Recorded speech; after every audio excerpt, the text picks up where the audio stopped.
Hello friends, तो आज मैं एक न्यूज़ सीरीज स्टार्ट करने जा रहा हूं जो कि विजन आईएएस का मंथली करंट अफेयर्स है। और मैं इसके बाद विजन आईएएस के बाद जो है मैं फोकस जो कि रॉ आईएएस का है वो भी एक अच्छा कंपाइलेशन निकालता है जो कि मंथली ही है, मैं उसे कवर करने की कोशिश करूंगा। तो चलिए आज मैं स्टार्ट करता हूं। सबसे पहले मैं पॉलिटी से स्टार्ट करता हूँ। तो पॉलिटी में यहाँ पर आप देख सकते हो ये जून मंथ का है। तो जून मंथ में दो टॉपिक दिया हुआ है, एक रूल ऑफ लॉ और दूसरा जो है सिटीजन चार्टर के बारे में दिया हुआ है। तो इसके बारे में आज हम लोग पढ़ेंगे।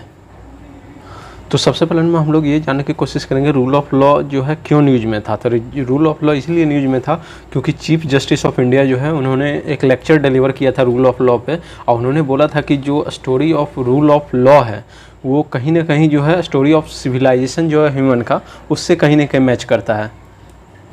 तो इसीलिए ये न्यूज़ में था जून में। तो चलिए इसको हम लोग पहले डिटेल में पढ़ने की कोशिश करेंगे। तो सबसे पहले तो रूल ऑफ लॉ का मतलब क्या होता है ये समझेंगे हम लोग। फिर इसका इवोल्यूशन के बारे में समझेंगे कि इसका ओरिजिन सबसे पहले में कहाँ से हुआ था, यानी स्टार्ट कब से हुआ था, एंशिएंट टाइम, मिडिएवल टाइम और जो मॉडर्न टाइम में किस तरीके से ये डेवलप हुआ है, किस तरीके से इंडियन कॉन्स्टिट्यूशन में भी इसे अडॉप्ट किया गया है, और कहाँ कहाँ पे किस किस कंट्री ने इसे अडॉप्ट किया है, और कहाँ से ये ओरिजिन हुआ है और किसने इसको प्रोपाउंड किया था, ये हम लोग जानने की कोशिश करेंगे। और उसके बाद में ये जो है 3 प्रिंसिपल पे बेस्ड है, वो तीनों प्रिंसिपल को जानने की कोशिश करेंगे। उसमें से कौन सा प्रिंसिपल जो है इंडियन कॉन्स्टिट्यूशन में लागू होता है और कौन सा एप्लीकेबल नहीं है इंडिया में, तो वो हम लोग जानने की कोशिश करेंगे। और उसके बाद में फिर इशू देखने की कोशिश करेंगे, कौन कौन सा चैलेंजेज है इसको इम्प्लीमेंट करने में रूल ऑफ लॉ में। फिर रूल ऑफ लॉ और रूल बाय लॉ दोनों में क्या डिफरेंस है ये जानने की कोशिश करेंगे। और उसके अंदर वे फॉरवर्ड यानी सजेशन क्या क्या दे सकते हैं इसको इम्प्रूव करने के लिए। तो चलिए स्टार्ट करते हैं। सबसे पहले मैं इसको जानते हैं डिटेल में कि रूल ऑफ लॉ क्या होता है। तो सबसे पहले तो हम लोग रूल ऑफ लॉ का मीनिंग जानने की कोशिश करते हैं। रूल ऑफ लॉ का मतलब क्या होता है, यानी रूल ऑफ लॉ का सिंपली मतलब होता है कि जो कोई भी स्टेट हो, स्टेट या रीजन जो हो गया, वो गवर्न जो होगा रूलर के द्वारा नहीं होगा, ना ही वहाँ का रिप्रेजेंटेटिव के द्वारा गवर्न होगा, बल्कि वहाँ का जो लॉ ऑफ द लैंड है उसके अकॉर्डिंग गवर्न होगा।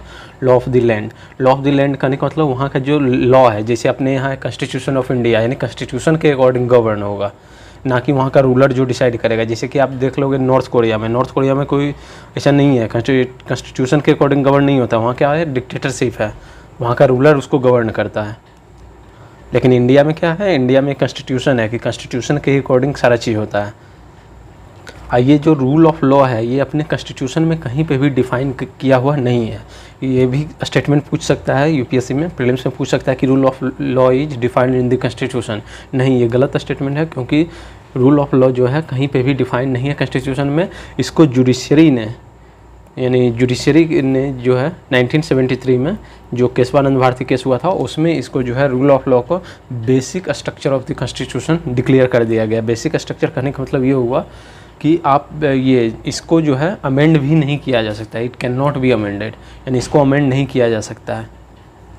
और रूल ऑफ लॉ जो है उसको इंटीग्रल पार्ट माना जाता है गुड गवर्नेंस का, कि गुड गवर्नेंस करने के लिए एक यानी इंपॉर्टेंट कंपोनेंट क्या है कि रूल ऑफ लॉ होना चाहिए, यानी लॉ के अकॉर्डिंग ही गवर्न होना चाहिए। तो सबसे पहले अब हम लोग जान के मीनिंग तो हम लोग समझ गए कि रूल ऑफ लॉ का मतलब क्या होता है। तो अब हम लोग इसका ओरिजिन समझने की कोशिश करते हैं कि किस तरह से ये इवॉल्व हुआ है ओवर द पीरियड। तो आप रूल ऑफ लॉ देखोगे तो ये बहुत सालों के यानी स्ट्रगल के बाद लोगों को ये रूल ऑफ लॉ मिला है, एज ए इनहेरेंट राइट के रूप में लोगों को मिला है। बहुत साल यानी सेंचुरी स्ट्रगल के बाद, बहुत सारे शताब्दियों स्ट्रगल करने के बाद ये rule of law as a inherent right लोगों को मिला है। तो ये ओरिजिनेटर यानी इस कंसेप्ट का जो ओरिजिनेटर थे, यानी जिन्होंने स्टार्ट किया था सबसे पहले नंबर यानी प्रपोज किया था रूल ऑफ लॉ का, वो थे सर एडवर्ड कॉक, जो कि चीफ जस्टिस थे जेम्स वन रीजन के, ये एरेन के, यानी जेम्स वन जो स्कॉटलैंड के राजा थे उन्हीं के समय में एक चीफ जस्टिस हुआ करते थे सर एडवर्ड कॉक। उन्होंने इसको यानी ओरिजिनेट किया था, यानी इस रूल ऑफ लॉ का कंसेप्ट दिया था उन्होंने। और उसके में अगर आप देखोगे तो केवल ये मॉडर्न टाइम में ही नहीं है, आप एंशिएंट टाइम में देखोगे, रोमन के समय में, एंशिएंट रोमन के समय पे भी, तो वहाँ पे भी rule of law theory originate किया गया था। यानी जिस समय फर्स्ट रिपब्लिक का फॉर्मेशन हुआ था, जिसको बाद में जो है मिडिएवल थिंकर, बहुत सारे मिडिएवल थिंकर जो थे यूरोप में वो इसको सपोर्ट किए, जैसे कि हॉब्स हो गए, जॉन लॉक हो गए, रूसो हो गए, इन्होंने इसको बाद में सपोर्ट किया था रूल ऑफ लॉ थ्योरी को। अगर आप रूल ऑफ लॉ का देखोगे एंशिएंट टाइम में, तो जैसे ग्रीक फिलोसफर जैसे हो गए प्लेटो, एरिस्टोटल, इन्होंने इस कंसेप्ट को डिस्कस किया था लगभग 350 BC के समय में। अब प्लेटो ने इसे बोला कि जब जो है law where the law is subject of this some other authority, यानी जब लॉ किसी अथॉरिटी के अंदर आ जाए, यानी अथॉरिटी सुप्रीम हो जाएगा, लॉ उसके अंदर में आ जाएगा, यानी सब्जुगेट हो जाएगा लॉ, तब जो है स्टेट का कोलैप्स निश्चित है। ये अकॉर्डिंग टू प्लेटो, यानी प्लेटो साहब ने बोला था कि अगर लॉ जो है, लॉ से ऊपर जो है अथॉरिटी अगर सुप्रीम हो जाता है तो वो स्टेट जो है एक समय पे आकर के क्या हो जाएगा, वो जा कर के यानी ख़त्म हो जाएगा, कोलैप्स हो जाएगा। और उसी तरीके से उसी का जस्ट उल्टा उन्होंने बोले कि अगर वहीं पे लॉ अगर मास्टर है, यानी लॉ अगर सुप्रीम है, गवर्नमेंट से या गवर्नमेंट एजेंसी से या अथॉरिटी से अगर सुप्रीम कौन है, लॉ है, तो जो है ये स्टेट जो है बहुत ज़्यादा प्रोस्पेरस यानी अच्छे तरीके से वो डेवलप करेगा। ये प्लेटो ने बोला था। फिर अरिस्टोटल ने उसी तरीके से उन्होंने बोला था कि law should govern and those who are in power should be the servant of law, यानी लॉ को गवर्न करना चाहिए ना कि अथॉरिटी को। ये लॉ गवर्न करेगा और जो गवर्नमेंट होगा यानी जो पावर में होगा वो लॉ का सर्वेंट होना चाहिए। उसी तरीके से सेम चीज़ प्लेटो ने बोला था कि लॉ क्या होना चाहिए, लॉ सुप्रीम होना चाहिए और जो यानी अथॉरिटी है वो उसका क्या होना चाहिए, यानी गवर्नमेंट जो है वो क्या होगा, स्लेव होगा लॉ का, तभी स्टेट जो होगा क्या होगा, आगे बढ़ेगा। उसी तरीके से अगर आप इंडिया में देखोगे तो इंडिया में जो है चाणक्य ने भी रूल ऑफ लॉ थ्योरी को यानी सपोर्ट किया था। उन्होंने भी ये बोला था कि जो कंट्री गवर्न होना चाहिए, नहीं जो स्टेट गवर्न होना चाहिए वो रूल ऑफ लॉ थ्योरी के अकॉर्डिंग होना चाहिए, नहीं रूल ऑफ लॉ के अकॉर्डिंग होना चाहिए, ना कि रूलर या कोई रिप्रेजेंटेटिव के थ्रू होना चाहिए, बल्कि जो एक गवर्न होना चाहिए यानी एक स्टेट जो गवर्न होना चाहिए वो किसके थ्रू होना चाहिए, लॉ के थ्रू होना चाहिए। अब the expression rule of law has been derived from French phrase, ये एक फ्रेंच फ्रेज है, वहाँ से इसको डिराइव किया गया है, जिसका फ्रेंच फ्रेज है वो है लॉ प्रिंसिपल डी लीगलाइट। इसका मतलब ये हुआ कि गवर्नमेंट जो होना चाहिए वो प्रिंसिपल ऑफ लॉ के बेसिस पे होना चाहिए and not of the man, यानी जो गवर्न होना चाहिए, जो स्टेट गवर्न होना चाहिए वो प्रिंसिपल ऑफ लॉ के अकॉर्डिंग गवर्न होना चाहिए, यानी गवर्नमेंट जो होना चाहिए प्रिंसिपल ऑफ लॉ के अकॉर्डिंग होना चाहिए, ना कि not of man. Not of man कहने का मतलब अथॉरिटी का नहीं होना चाहिए, मोनार्की का नहीं होना चाहिए। ये नहीं है कि कोई राजा ऐसे ही बन गया, डिक्टेटर हो गया है बिना कोई किसी लॉ के प्रिंसिपल का। तो इस तरीके से अगर आप देखोगे तो कॉन्स्टिट्यूशन का एक जो one of the basic principle है कॉन्स्टिट्यूशन का वो है रूल ऑफ लॉ। ये कंसेप्ट जो है दोनों में एप्लीकेबल है, इंडिया भी इसे अडॉप्ट किया है और अमेरिकन कॉन्स्टिट्यूशन में भी इसे अडॉप्ट किया गया है रूल ऑफ लॉ को, जो कि एक one of the basic principle माना जाता है कॉन्स्टिट्यूशन का। अब देखो रूल ऑफ लॉ का मतलब क्या हुआ कि रूल ऑफ लॉ का मतलब ये हुआ कि पीपल शुड बी गवर्न, यानी लोगों को जो गवर्नेंस दिया जाएगा वो जो होगा बाय द एक्सेप्टेड रूल्स, यानी रूल ऑफ लॉ के अकॉर्डिंग होना चाहिए, rather than arbitrary taken by the rulers, यानी जो डिसीजन लिया जाएगा वो रूल ऑफ लॉ के अकॉर्डिंग लिया जाएगा, ना कि आर्बिट्ररीली। आर्बिट्ररीली करने का मतलब मनमानी तरीके से, यानी जो मन हुआ रूलर को वो बोल दिया कि हाँ ये करो, नहीं तो ये कर दो, उसको ये पनिशमेंट दे दो। जैसे कि नॉर्थ कोरिया में आपने सुना होगा, वहाँ पे बोला जाता है कि एक ही रेडियो स्टेशन चलाओ, एक ही रेडियो चैनल चलाओ, अगर वो नहीं चलाओगे तो वो पनिशमेंट दिया जाएगा। तो इस तरह का नहीं होना चाहिए, वो रूल ऑफ लॉ के अकॉर्डिंग गवर्न होना चाहिए। फॉर दिस, इसके लिए ये ज़रूरी है कि rule that are made should be general and abstract. इसके लिए ये भी ज़रूरी है कि रूल जो यानी बनाया जाएगा वो भी कैसा होना चाहिए, जनरल होना चाहिए और एब्स्ट्रैक्ट होना चाहिए, यानी कोई प्रिंसिपल पे बेस्ड होना चाहिए। ऐसा नहीं है कि कोई भी रूल बना दो आप, जैसे कि इसी के बेसिस पे दो डिवीज़न होता है इसका, एक होता है रूल बाय लॉ और एक होता है रूल ऑफ लॉ। तो दोनों में डिफरेंस है, तो ये आप दोनों में समझने की कोशिश करना। रूल बाय लॉ मतलब क्या हुआ कि सिंपल जो गवर्न होगा वो क्या होगा, सिंपल रूल बाय लॉ, यानी लॉ के रूल के थ्रू गवर्न होगा। तो रूल भी कैसा होना चाहिए, जस्ट होना चाहिए। रूल बाय ऑफ लॉ करने का मतलब कि कोई भी लॉ, एनी लॉ, जैसे कि मान लो आपने हिटलर का सुना होगा, तो हिटलर ने क्या किया था, कंसंट्रेशन कैंप में सबको मरवा दिया था। तो क्या हुआ, ये गवर्न हो रहा था रूल बाय लॉ के थ्रू, ना कि रूल ऑफ लॉ के थ्रू। रूल ऑफ लॉ क्या हो गया कि रूल ऑफ लॉ हो गया आपका क्या चाहिए, ये किसी प्रिंसिपल पे बेस्ड होना चाहिए, यानी एब्स्ट्रैक्ट होना चाहिए, इसका कोई यानी बेसिस होना चाहिए रूल का, इसका कोई बेसिस ही नहीं होता। रूल बाय लॉ का मतलब कोई बेसिस ही नहीं है रूल का, यानी कोई भी आर्बिट्ररी लॉ बना दो और उसी को फॉलो करा लोगों से। जैसे कि और इसका एग्जांपल देख सकते हैं खाप पंचायत का। खाप पंचायत किस तरह का डिसीजन दे देता है कि आप अगर लड़की जींस पहनेगी तो उसका फैमिली को निकाल दिया जाएगा घर से, इस तरह का डिसीजन सुना देता है, ऑनर किलिंग का डिसीजन सुना देता है। तो ये क्या हुआ, ये रूल बाय लॉ हुआ जो कि निगेटिव नेचर का है। ये नहीं प्रमोट करता है अपना कॉन्स्टिट्यूशन प्रमोट करता है रूल ऑफ लॉ को। ये रूल बाय लॉ है, ये आर्बिट्ररी नेचर का है, ये कोई भी लॉ बना सकता है। जैसे कि मोनार्की हो गया, वो भी तो रूल बनाता है, जिसे राजा जो गवर्न कर रहा है। या नॉर्थ कोरिया में ही आप देख लो, जो किम जोंग उन है, वो क्या है, वो भी तो लॉ बनाता है, लेकिन वो क्या होता है, आर्बिट्ररी नेचर का होता है। तो यही दोनों में डिफरेंस है, रूल बाय लॉ का और रूल ऑफ लॉ का, मतलब यही डिफरेंस है। अब फिर देखो ये क्या होगा, legal limitation, it provides legal limitation on the government is the essential attribute of constitutionalism. यानी ये क्या करता है, एक लीगल लिमिटेशन प्रोवाइड करता है, यानी एक गवर्नमेंट पे चेक एंड बैलेंस क्रिएट करता है, ताकि यानी आर्बिट्ररी यानी डिसीजन नहीं ले सके गवर्नमेंट। तो उसके लिए क्या करता है, लिमिटेशन प्रोवाइड करता है। Ruler are not above the law, यानी रूलर भी जो होगा वो लॉ से ऊपर नहीं है, यानी लॉ से ऊपर नहीं होगा कोई भी। रूल ऑफ लॉ में क्या होगा कि कोई भी लॉ से ऊपर नहीं है, चाहे वो प्राइम मिनिस्टर हो, चाहे प्रेसिडेंट हो, चाहे कोई भी हो, वो कोई भी लॉ से ऊपर नहीं है। Rulers are not above law under the concept of constitutionalism.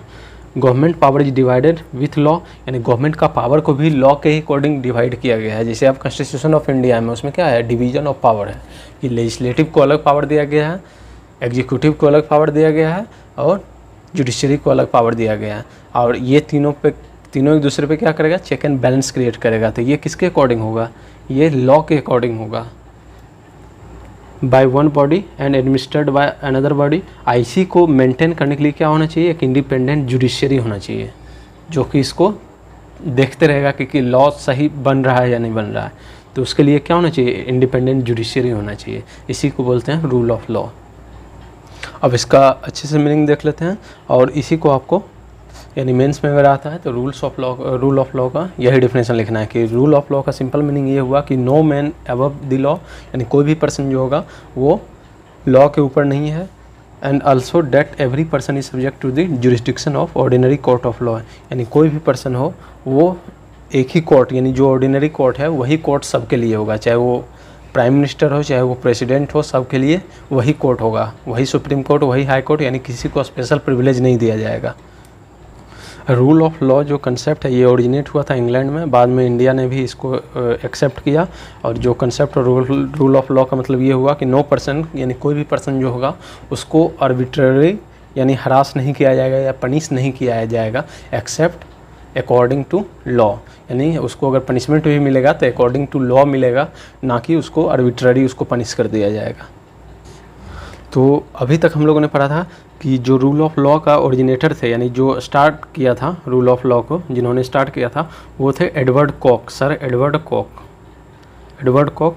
अब बाद में इसको जो प्रोपाउंड किया गया, यानी इसको बाद में फैलाया गया, यानी स्प्रेड किया गया, वो एवी डाइसी के द्वारा किया गया 1885 में, जो कि एक ब्रिटिश जूरिस्ट थे।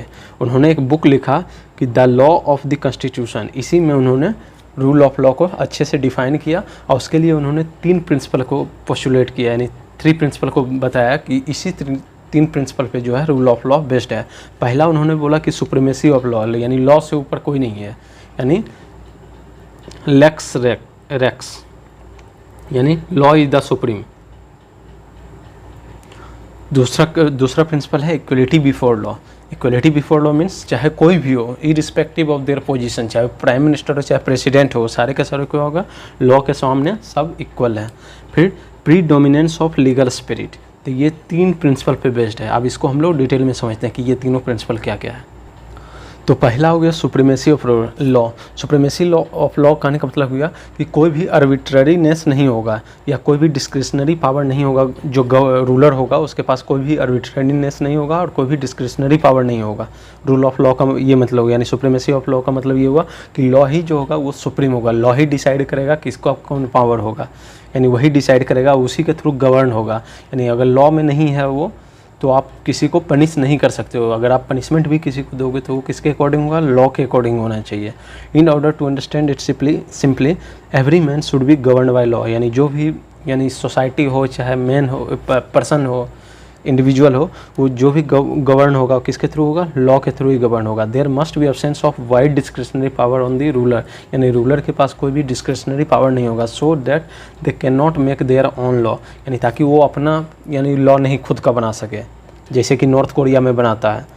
But must be govern according to establish law, यानी वो किसके अकॉर्डिंग गवर्न होगा, जो प्रिंसिपल्स है अपना कॉन्स्टिट्यूशन में उसके अकॉर्डिंग गवर्न होगा, यानी लॉ के अकॉर्डिंग गवर्न होगा। फिर दूसरा जो प्रिंसिपल था वो था इक्वलिटी बिफोर लॉ, जो कि आर्टिकल आपने 14 पढ़ा होगा कि equality before law. According to second principle of Dicey, equality before law and equal subjugation of all classes, यानी चाहे कोई भी हो, लॉ के सामने सब क्या है, सब इक्वल है। To the ordinary law of the land to be administered by ordinary law of court, यानी और उसके लिए ऑर्डिनरी लॉ ऑफ कोर्ट ही होगा, यानी कोर्ट भी जो होगा वही ऑर्डिनरी कोर्ट होगा। यानी ऐसा नहीं है कि प्रेसिडेंट के लिए अलग कोर्ट होगा, प्राइम मिनिस्टर के लिए अलग कोर्ट होगा, जो भी कोर्ट होगा वो सब के लिए, जो आम आदमी के लिए कोर्ट होता है वही कोर्ट यानी प्राइम मिनिस्टर के लिए भी होगा, प्रेसिडेंट के लिए भी होगा। उसी का मतलब ये हुआ कि इक्वलिटी बिफोर लॉ, यानी कोई भी पर्सन हो, irrespective of their position, class, कुछ भी हो, वो क्या होगा, सबके लिए यानी सेम होगा, यानी लॉ भी सेम होगा और कोर्ट भी सेम होगा। And this principle emphasise everyone which included government as well as irrespective of their position और rank. As stated by Dicey, there must be equality before law और equal subjugation of all classes to their ordinary law of land. जैसे आप देखोगे French legal system में, अगर आप देखोगे French legal system of droit administrative को criticise किया जाता है। ड्राइट एडमिनिस्ट्रेटिव में क्या होता है कि जो यानी ऑफिसर्स जो होता है, जैसे ऑफिसर्स हो गया या जो सिटीजन, यानी जो हाई क्लास का लोग हो गया और जो यानी आम आदमी हो गया, दोनों के लिए अलग अलग कोर्ट है। तो यहाँ पे इंडिया में वैसा नहीं है, इसीलिए इसको जो है रूल ऑफ लॉ के अकॉर्डिंग इसको क्रिटिसाइज किया जाता है। फिर तीसरा जो प्रिंसिपल है वो है प्रीडोमिनेंस ऑफ लीगल स्पिरिट, यानी जो लीगल स्पिरिट है उसका प्रीडोमिनेंस होगा, यानी वही सबसे सुप्रीम होगा। द फ्रेज लीगल स्पिरिट कहने का मतलब हुआ the spirit of justice, legal spirit कहने का मतलब होगा स्पिरिट ऑफ जस्टिस, यही प्रीडोमिनेंस होगा। प्रीडोमिनेंस ऑफ लीगल स्पिरिट कहने का मतलब होगा कि स्पिरिट ऑफ जस्टिस जो होगा वही सुप्रीम होगा, यानी जो राइट जो मिल रहा है, जो फंडामेंटल राइट जैसे हो गया अपना कॉन्स्टिट्यूशन में दिया हुआ है, लेकिन यहाँ पे ये बोला गया है कि फंडामेंटल राइट जो दिया जाएगा इंडिविजुअल सिटीजन को, यानी जो मिलेगा फंडामेंटल राइट, वो जो जजमेंट होगा जुडिशरी का उसके अकॉर्डिंग जो है कॉन्स्टिट्यूशन में राइट किया जाएगा, यानी रिटर्न नहीं होगा। वो क्या होगा, जो जजमेंट आया जुडिशरी का उसी के अकॉर्डिंग जो है जुडिशरी ही प्रोवाइड करेगी राइट, फंडामेंटल राइट जो है वो जुडिशरी ही प्रोवाइड करेगी। लेकिन इंडिया में क्या है, उल्टा है। इंडिया में क्या है कि इंडिया में कॉन्स्टिट्यूशन हम लोगों को प्रोवाइड करता है फंडामेंटल राइट, ना कि जुडिशरी प्रोवाइड करता है, यानी जुडिशरी के थ्रू नहीं, जुडिशरी के यानी जजमेंट के थ्रू नहीं मिला है हम लोगों को फंडामेंटल राइट। फंडामेंटल राइट जो मिला है हम लोगों को वो कॉन्स्टिट्यूशन में इटसेल्फ लिखा हुआ है, उसी के थ्रू हम लोगों को फंडामेंटल राइट मिला है। तो इंडिया में इसलिए थर्ड वाला जो प्रिंसिपल है वो फॉलो नहीं होता है, केवल 2 ही प्रिंसिपल को फॉलो किया जाता है। तो यहाँ पे आप एक बार देख सकते हो, this concept advocates the principle that law should be according to justice, यानी जस्टिस के अकॉर्डिंग लॉ होना चाहिए, ना कि लॉ के अकॉर्डिंग जस्टिस होना चाहिए। अपने यहाँ क्या है, उल्टा है कि लॉ के अकॉर्डिंग जस्टिस मिलता है। He was against the providing rights such a right to personal liberty हो गया, फ्रीडम हो गया, यानी ये सब जो फंडामेंटल राइट है उसके अगेंस्ट है कि उसको रिटर्न कॉन्स्टिट्यूशन में प्रोवाइड किया जाए। The constitution is not the source, यानी वो मानते थे कि प्रीडोमिनेंस ऑफ लीगल स्पिरिट का कहने का मतलब ये हुआ, यानी एबी डाइसी के अकॉर्डिंग ये हुआ कि जो राइट है, यानी जो फंडामेंटल राइट होगा वो सोर्स नहीं होना चाहिए, कॉन्स्टिट्यूशन जो है सोर्स नहीं होना चाहिए राइट का, बल्कि वो कंसेक्वेंस होना चाहिए राइट ऑफ द इंडिविजुअल, यानी इंडिविजुअल के राइट के मिला करके कॉन्स्टिट्यूशन बनना चाहिए। लेकिन अपने यहाँ क्या है, कॉन्स्टिट्यूशन ऑफ इंडिया के अकॉर्डिंग हम लोगों को राइट मिलता है। यहाँ पे उल्टा बोला गया कि राइट के अकॉर्डिंग कॉन्स्टिट्यूशन में राइट करना चाहिए, यानी इसको रिटर्न करना चाहिए। यानी इसका सिंपल मतलब ये हुआ कि जो राइट होना चाहिए वो जुडिशियल डिसीजन के बेसिस पे होना चाहिए, यानी जो जजमेंट आता है जुडिशरी का उसके अकॉर्डिंग राइट डिसाइड होना चाहिए।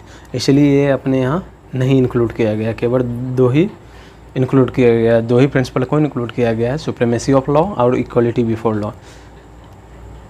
इसको कुछ ऑथर जो हैं इसको क्रिटिसाइज भी करते हैं, यानी रूल ऑफ लॉ को, कि रूल ऑफ लॉ पूरी तरीके से इंडिया में फॉलो नहीं हो रहा है। तो कुछ जो है क्रिटिकल थिंकर ये बिलीव करते हैं कि इंडिया केवल बुक में, यानी कहने का मतलब लेटर में है, लेकिन स्पिरिट में इसको यानी प्रैक्टिकली इसको रूल ऑफ लॉ को प्रैक्टिस नहीं करता है। जैसे कि आप देखेंगे एक वर्ल्ड जस्टिस प्रोजेक्ट रिपोर्ट, इसने एक rule of law index publish करता है, वर्ल्ड जस्टिस प्रोजेक्ट रिपोर्ट, ये एक rule of law index publish करता है, जिसमें इंडिया का पोजीशन जो था 59th पोजीशन था 2015 में। और इसके अकॉर्डिंग, इस रिपोर्ट के अकॉर्डिंग, यानी रूल ऑफ लॉ के इंडेक्स के अकॉर्डिंग ये हो गया कि इंडिया जो है one of the most corrupted country माना जाता है। Thus there are several challenges faced while making law and order, यानी ये माना जाता है कि लॉ और ऑर्डर जब बनाया जाता है, इनेक्ट किया जाता है, उसको बनाने में बहुत सारे चैलेंजेस फेस करना पड़ता है कंट्री को और जस्टिस को डिलीवर करने में। अब कुछ जो है प्रीलिम्स में क्वेश्चन आया हुआ है वो आप देख सकते हो यहाँ पे, कि सबसे पहले जो अभी रिसेंटली 2020 में प्रीलिम्स में क्वेश्चन आया है कि एक कॉन्स्टिट्यूशनल गवर्नमेंट बाय डिफिनेशन है, यानी एक कॉन्स्टिट्यूशनल गवर्नमेंट जो होगा वो किस तरीके का होगा। गवर्नमेंट बाय लेजिस्लेचर, क्या ये करेक्ट है? तो गवर्नमेंट बाय लेजिस्लेचर कि लेजिस्लेचर जो है गवर्न करेगा, क्या ये सही है? बिल्कुल गलत हो गया ये। पॉपुलर गवर्नमेंट को बोला जाता है? नहीं। मल्टी पार्टी गवर्नमेंट, क्या इसको बोलेंगे कॉन्स्टिट्यूशनल गवर्नमेंट? नहीं। तो कॉन्स्टिट्यूशनलिज्म क्या प्रोवाइड करता है? एक लिमिटेशन प्रोवाइड करता है गवर्नमेंट को, ताकि आर्बिट्रेरीनेस वो यानी फंक्शन नहीं कर सके। तो ये क्या होगा? लिमिटेड गवर्नमेंट, यानी डी आंसर हो गया। फिर उसी तरीके से एक 2018 में क्वेश्चन आया था कि रूल ऑफ लॉ इंडेक्स जो है रिलीज किया गया है वो कौन रिलीज करता है। तो अभी हम लोगों ने देखा था कि उसको रिलीज करता है वर्ल्ड जस्टिस रिपोर्ट। तो ये वर्ल्ड जस्टिस प्रोजेक्ट रिपोर्ट ये पब्लिश करता है, वर्ल्ड जस्टिस प्रोजेक्ट, तो डी हो गया इसका। ठीक उसी तरीके से एक और 2018 में क्वेश्चन आया है, वो आप देख सकते हो। Which of the following are the regarded as the main feature of rule of law. Rule of law का मेन फीचर क्या माना जाता है? लिमिटेशन ऑफ पावर, यस सही है, कि आर्बिट्रेरीनेस को यानी सुप्रीमेसी ऑफ लॉ को प्रोवाइड करता है, यानी लिमिटेशन यानी प्रोवाइड करता है किस पे? गवर्नमेंट पे। दूसरा इक्वलिटी बिफोर लॉ, यस ये भी करेक्ट है। तीसरा है people's responsibility to the government, नहीं उल्टा है ये, कि गवर्नमेंट का रिस्पॉन्सिबिलिटी है टू द पीपल, ना कि पीपल का रिस्पॉन्सिबिलिटी है टू द गवर्नमेंट। तो 3 तो ऐसे ही रूल आउट हो गया, तो 3 को आप हटा दो यहाँ से, ये भी हट गया, बचा बी और सी में कोई होगा। तो 1 और 2 तो करेक्ट है, तो यहीं से आप जा सकते हो कि 1, 2 और 4 होगा। और तीसरा जो हो गया लिबर्टी एंड सिविल राइट को प्रमोट करता है। तो यस तीनों करेक्ट है, 1, 2 और 4। फिर 2014 में एक क्वेश्चन आया है वो इसी तरीके का कि constitutional government is one which place effective restriction on individual liberty in interest of state authority. यानी इसका कहने का मतलब ये हुआ कि कॉन्स्टिट्यूशनल गवर्नमेंट का मतलब ये होता है कि कॉन्स्टिट्यूशनल गवर्नमेंट के अकॉर्डिंग ये हो गया कि ये क्या करेगा? इंडिविजुअल लिबर्टी यानी इंडिविजुअल का फ्रीडम पे, सिटीजन के फ्रीडम पे क्या करेगा? रिस्ट्रिक्शन क्रिएट करता है इन इंटरेस्ट ऑफ स्टेट अथॉरिटी, ताकि स्टेट अथॉरिटी को क्या कर सके? प्रमोट कर सके। तो ऐसा गलत है ना, ऐसा थोड़ी करता है। ये स्टेट को अथॉरिटी पे लिमिटेशन क्रिएट करता है, लिमिटेशन पोज करता है, ना कि इंडिविजुअल के लिबर्टी पे सिटीजन यानी रिस्ट्रिक्शन पोज करता है।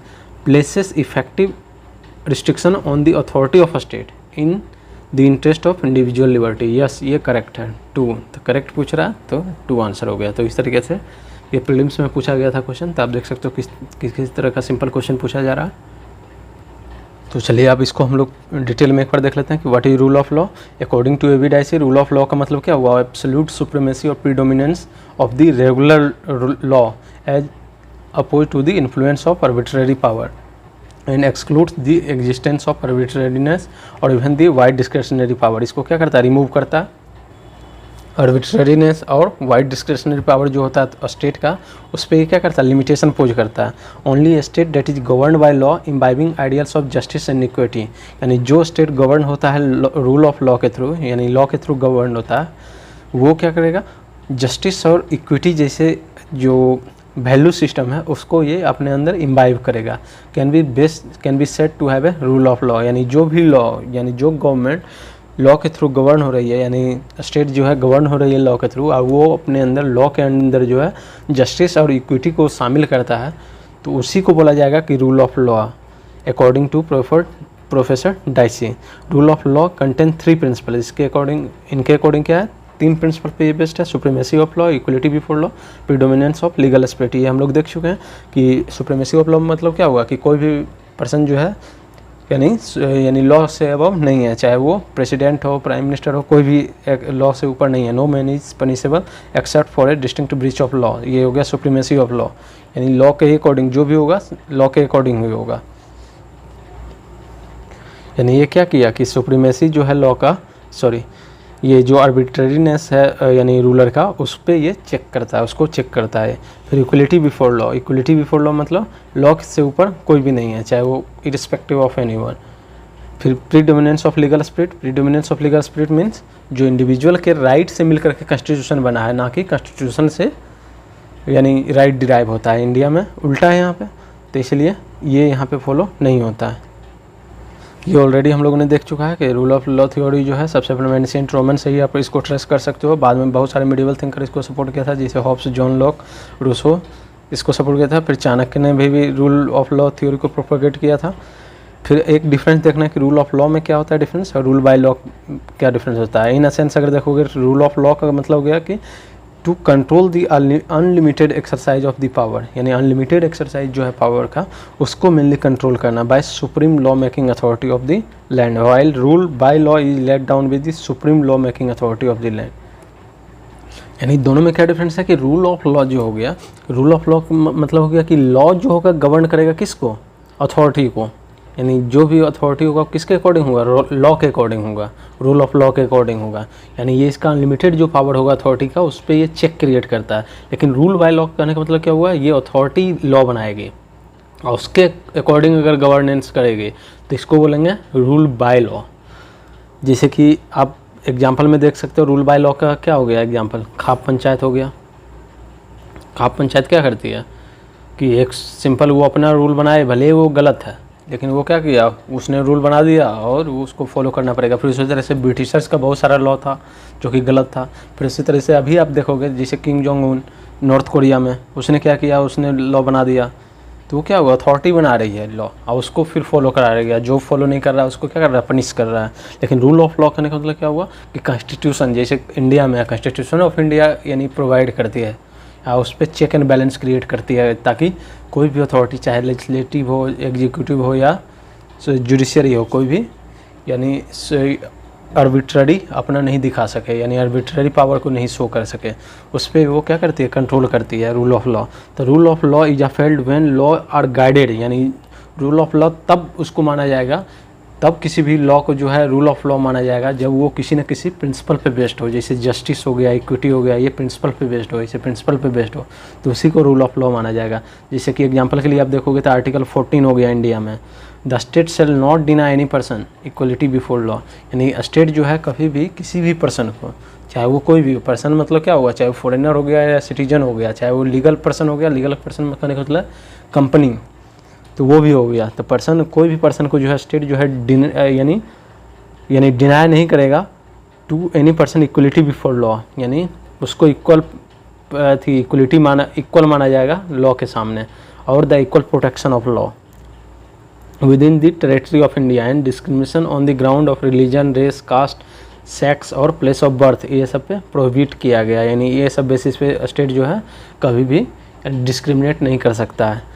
On the other hand rule by law कहने का मतलब क्या हुआ, can embody ethical as well as unethical law, यानी रूल बाय लॉ में क्या होगा, एथिकल लॉ भी हो सकता है, अनएथिकल लॉ भी हो सकता है। जैसे कि एग्जांपल के लिए the apartheid regime, apartheid regime means जो कि कलर के बेसिस पे भेदभाव करता था अफ्रीका में, तो वो भी एक लॉ था, वो भी लॉ फॉर्मुलेट करता था, लेकिन वो क्या हुआ, वो हो गया रूल बाय लॉ, जो कि Africa was justified based on enacted law, केवल लॉ के बेसिस पे वो जस्टिफाई कर रहा था, लेकिन वो किसी प्रिंसिपल को होल्ड नहीं कर रहा था, यानी जस्टिस, इक्विटी, ये सब प्रिंसिपल को इसमें इम्बाइब नहीं किया गया था, इसलिए वो गलत था, वो निगेटिव नेचर का था।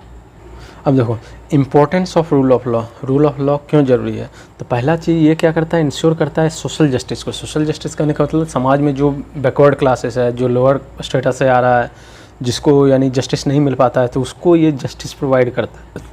फिर दूसरा है कि प्रिजर्व्स डेमोक्रेसी, यानी ये क्या करता है, डेमोक्रेसी को प्रिजर्व करके, डेमोक्रेसी करने का मतलब क्या हुआ, सभी का पार्टिसिपेशन, तो ये क्या करता है, सभी का पार्टिसिपेशन को प्रमोट करता है।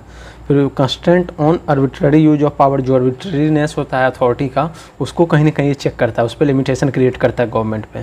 Protection of fundamental right and human right, human right और फंडामेंटल राइट को ये प्रोटेक्ट करता है। कि जो थर्ड है प्रीडोमिनेंस ऑफ लीगल स्पिरिट, कहने का मतलब ये हुआ वहाँ पे कि जो राइट दिया गया है, राइट तभी वो यानी उसको आप इम्प्लाई कर पाओगे जब तक उसको प्रोटेक्ट करने के लिए जुडिशरी होना चाहिए, कोर्ट होना चाहिए, तो उसी लिए क्या करता है, ये कोर्ट का भी प्रोविज़न देता है, जुडिशरी का भी प्रोविज़न देता है। फिर इंश्योर कॉन्स्टिट्यूशनलिज्म कहने का मतलब होगा कि एक ऐसा आइडियोलॉजी जो कि क्या करता है, कॉन्स्टिट्यूशन का यानी कॉन्स्टिट्यूशन में जो वैल्यू है उसको यानी प्रमोट करता हो, उसी को बोलते हैं कॉन्स्टिट्यूशनलिज्म। तो कॉन्स्टिट्यूशन के ही ये वैल्यू को प्रमोट कर रहा है, तो इसीलिए क्या होगा, इंश्योर कॉन्स्टिट्यूशनलिज्म। इसीलिए रूल ऑफ लॉ जरूरी है। अब key principle that emphasize the rule of law, यानी क्या क्या ज़रूरी चीज़ें होना चाहिए जब आप लॉ डिज़ाइन कर रहे हो ताकि वो रूल ऑफ लॉ को यानी इनकलकेट कर सके, यानी रूल ऑफ लॉ के प्रिंसिपल को इनकलकेट कर सके। Law must be clear and accessible. Law कैसा होना चाहिए, क्लियर होना चाहिए, एम्बिग्यूअस नहीं होना चाहिए, यानी पूरा क्लियर होना चाहिए ताकि उसको मिसयूज नहीं किया जा सके। Law must be clear and accessible, सभी को यानी एक्सेसिबल होना चाहिए, चाहे वो गरीब से गरीब ही क्यों नहीं हो। Law are expected to obeyed and for that people at least और to know what the law are, यानी लोगों को ये भी पता होना चाहिए क्या कि कौन सा लॉ है, यानी क्या लॉ है, किस चीज़ के बारे में लॉ है, लोगों को भी ये पता होना चाहिए। Hence law need to be worded in simple, यानी लॉ का जो लैंग्वेज होना चाहिए वो सिंपल वर्ड में होना चाहिए। ऐसा नहीं है कि लॉ इतना ऐसा लैंग्वेज में है कि आम आदमी उसको समझ में ही नहीं आ रहा है। फिर अनएम्बिगुअस नहीं होना चाहिए, अनएम्बिगुअस लैंग्वेज नहीं होना चाहिए उसमें, कि उसमें जैसे यानी प्रॉपर डिफिनीशन नहीं होता है कभी कभी, तो प्रॉपर जब डिफिनीशन नहीं होता है, डिफाइन नहीं होता है, तो उसको क्या करता है, स्टेट मिसयूज करता है।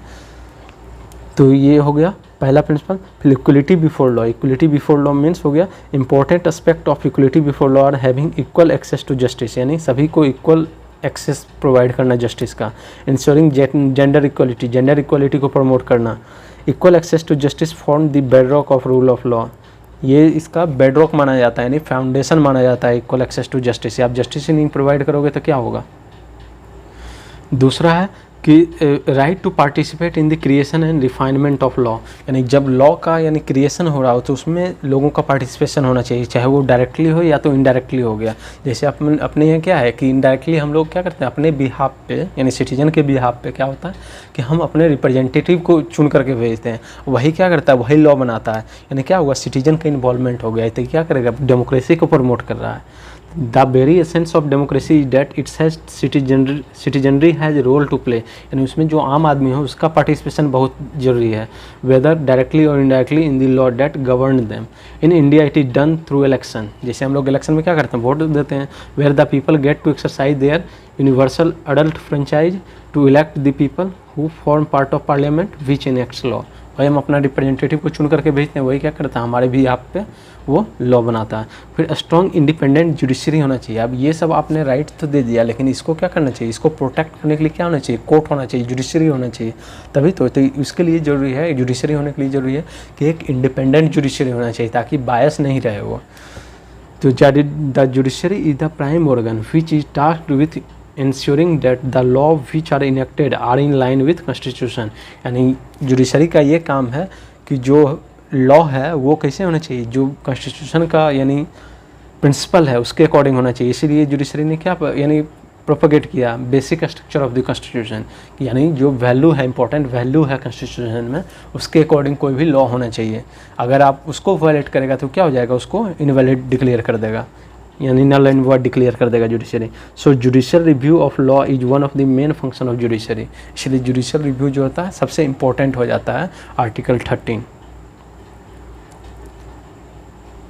अब देखो रूल ऑफ लॉ और इंडियन कॉन्स्टिट्यूशन, यानी इंडियन कॉन्स्टिट्यूशन में कौन कौन सा प्रोविजंस जो है वो रूल ऑफ लॉ को प्रमोट करता है। तो rule of law is a foundational pillar of Indian constitution, यानी उसी के बेसिस पे अपना इंडियन कॉन्स्टिट्यूशन भी डिजाइन किया गया है and is embedded in different provision, और डिफरेंट प्रोविजन में रूल ऑफ लॉ को शामिल किया गया है। डायरेक्टली तो रूल ऑफ लॉ कहीं नहीं मेंशन किया गया है, लेकिन डिफरेंट प्रोविजन में इसका जो यानी प्रिंसिपल्स है उसको यानी इनकलकेट किया गया है इंडियन कॉन्स्टिट्यूशन में।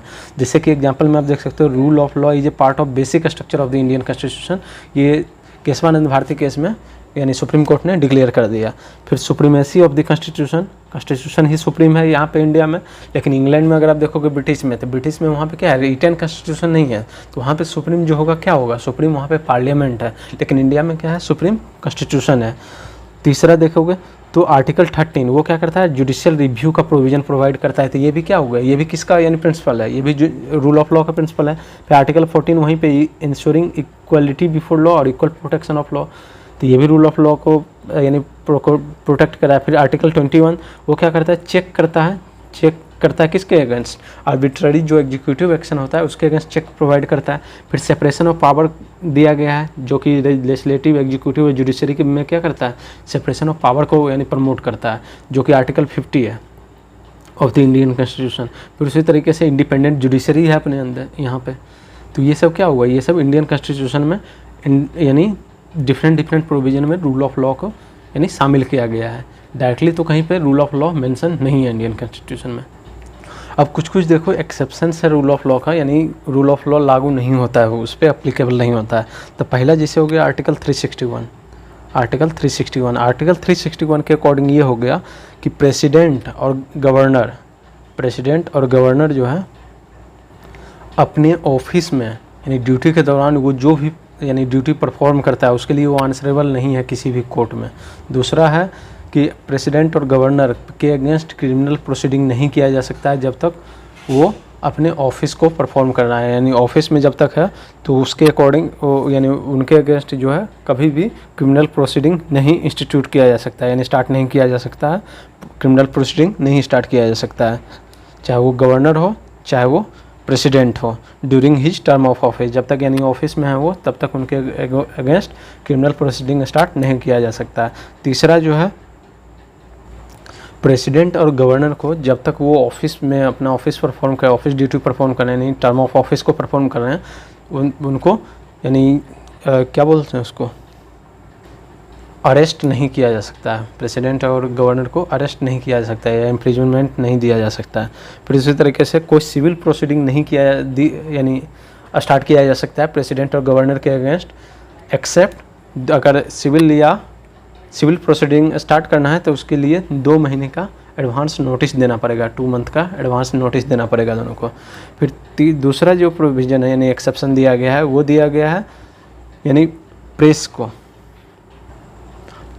अकॉर्डिंग टू आर्टिकल 361A इसके अकॉर्डिंग ये बोला गया कि कोई भी पर्सन जो कि प्रोसीडिंग यानी जो भी प्रोसीडिंग हुआ है, चाहे वो स्टेट लेजिस्लेचर में हो या तो पार्लियामेंट में हुआ हो, स्टेट लेजिस्लेचर या तो पार्लियामेंट में, उसका अगर कोई ट्रू रिपोर्ट यानी पब्लिश करता है, चाहे वो न्यूज़पेपर हो या तो टीवी मीडिया हो, उसको अगर पब्लिश करता है तो उसके लिए उसको इम्प्रिजनमेंट नहीं किया जाएगा, यानी उसके लिए उसको लायबल नहीं माना जाएगा किसी कोर्ट में, उसके लिए वो आंसरेबल नहीं होगा, यानी उसके लिए उसको जवाब नहीं देना पड़ेगा किसी कोर्ट में।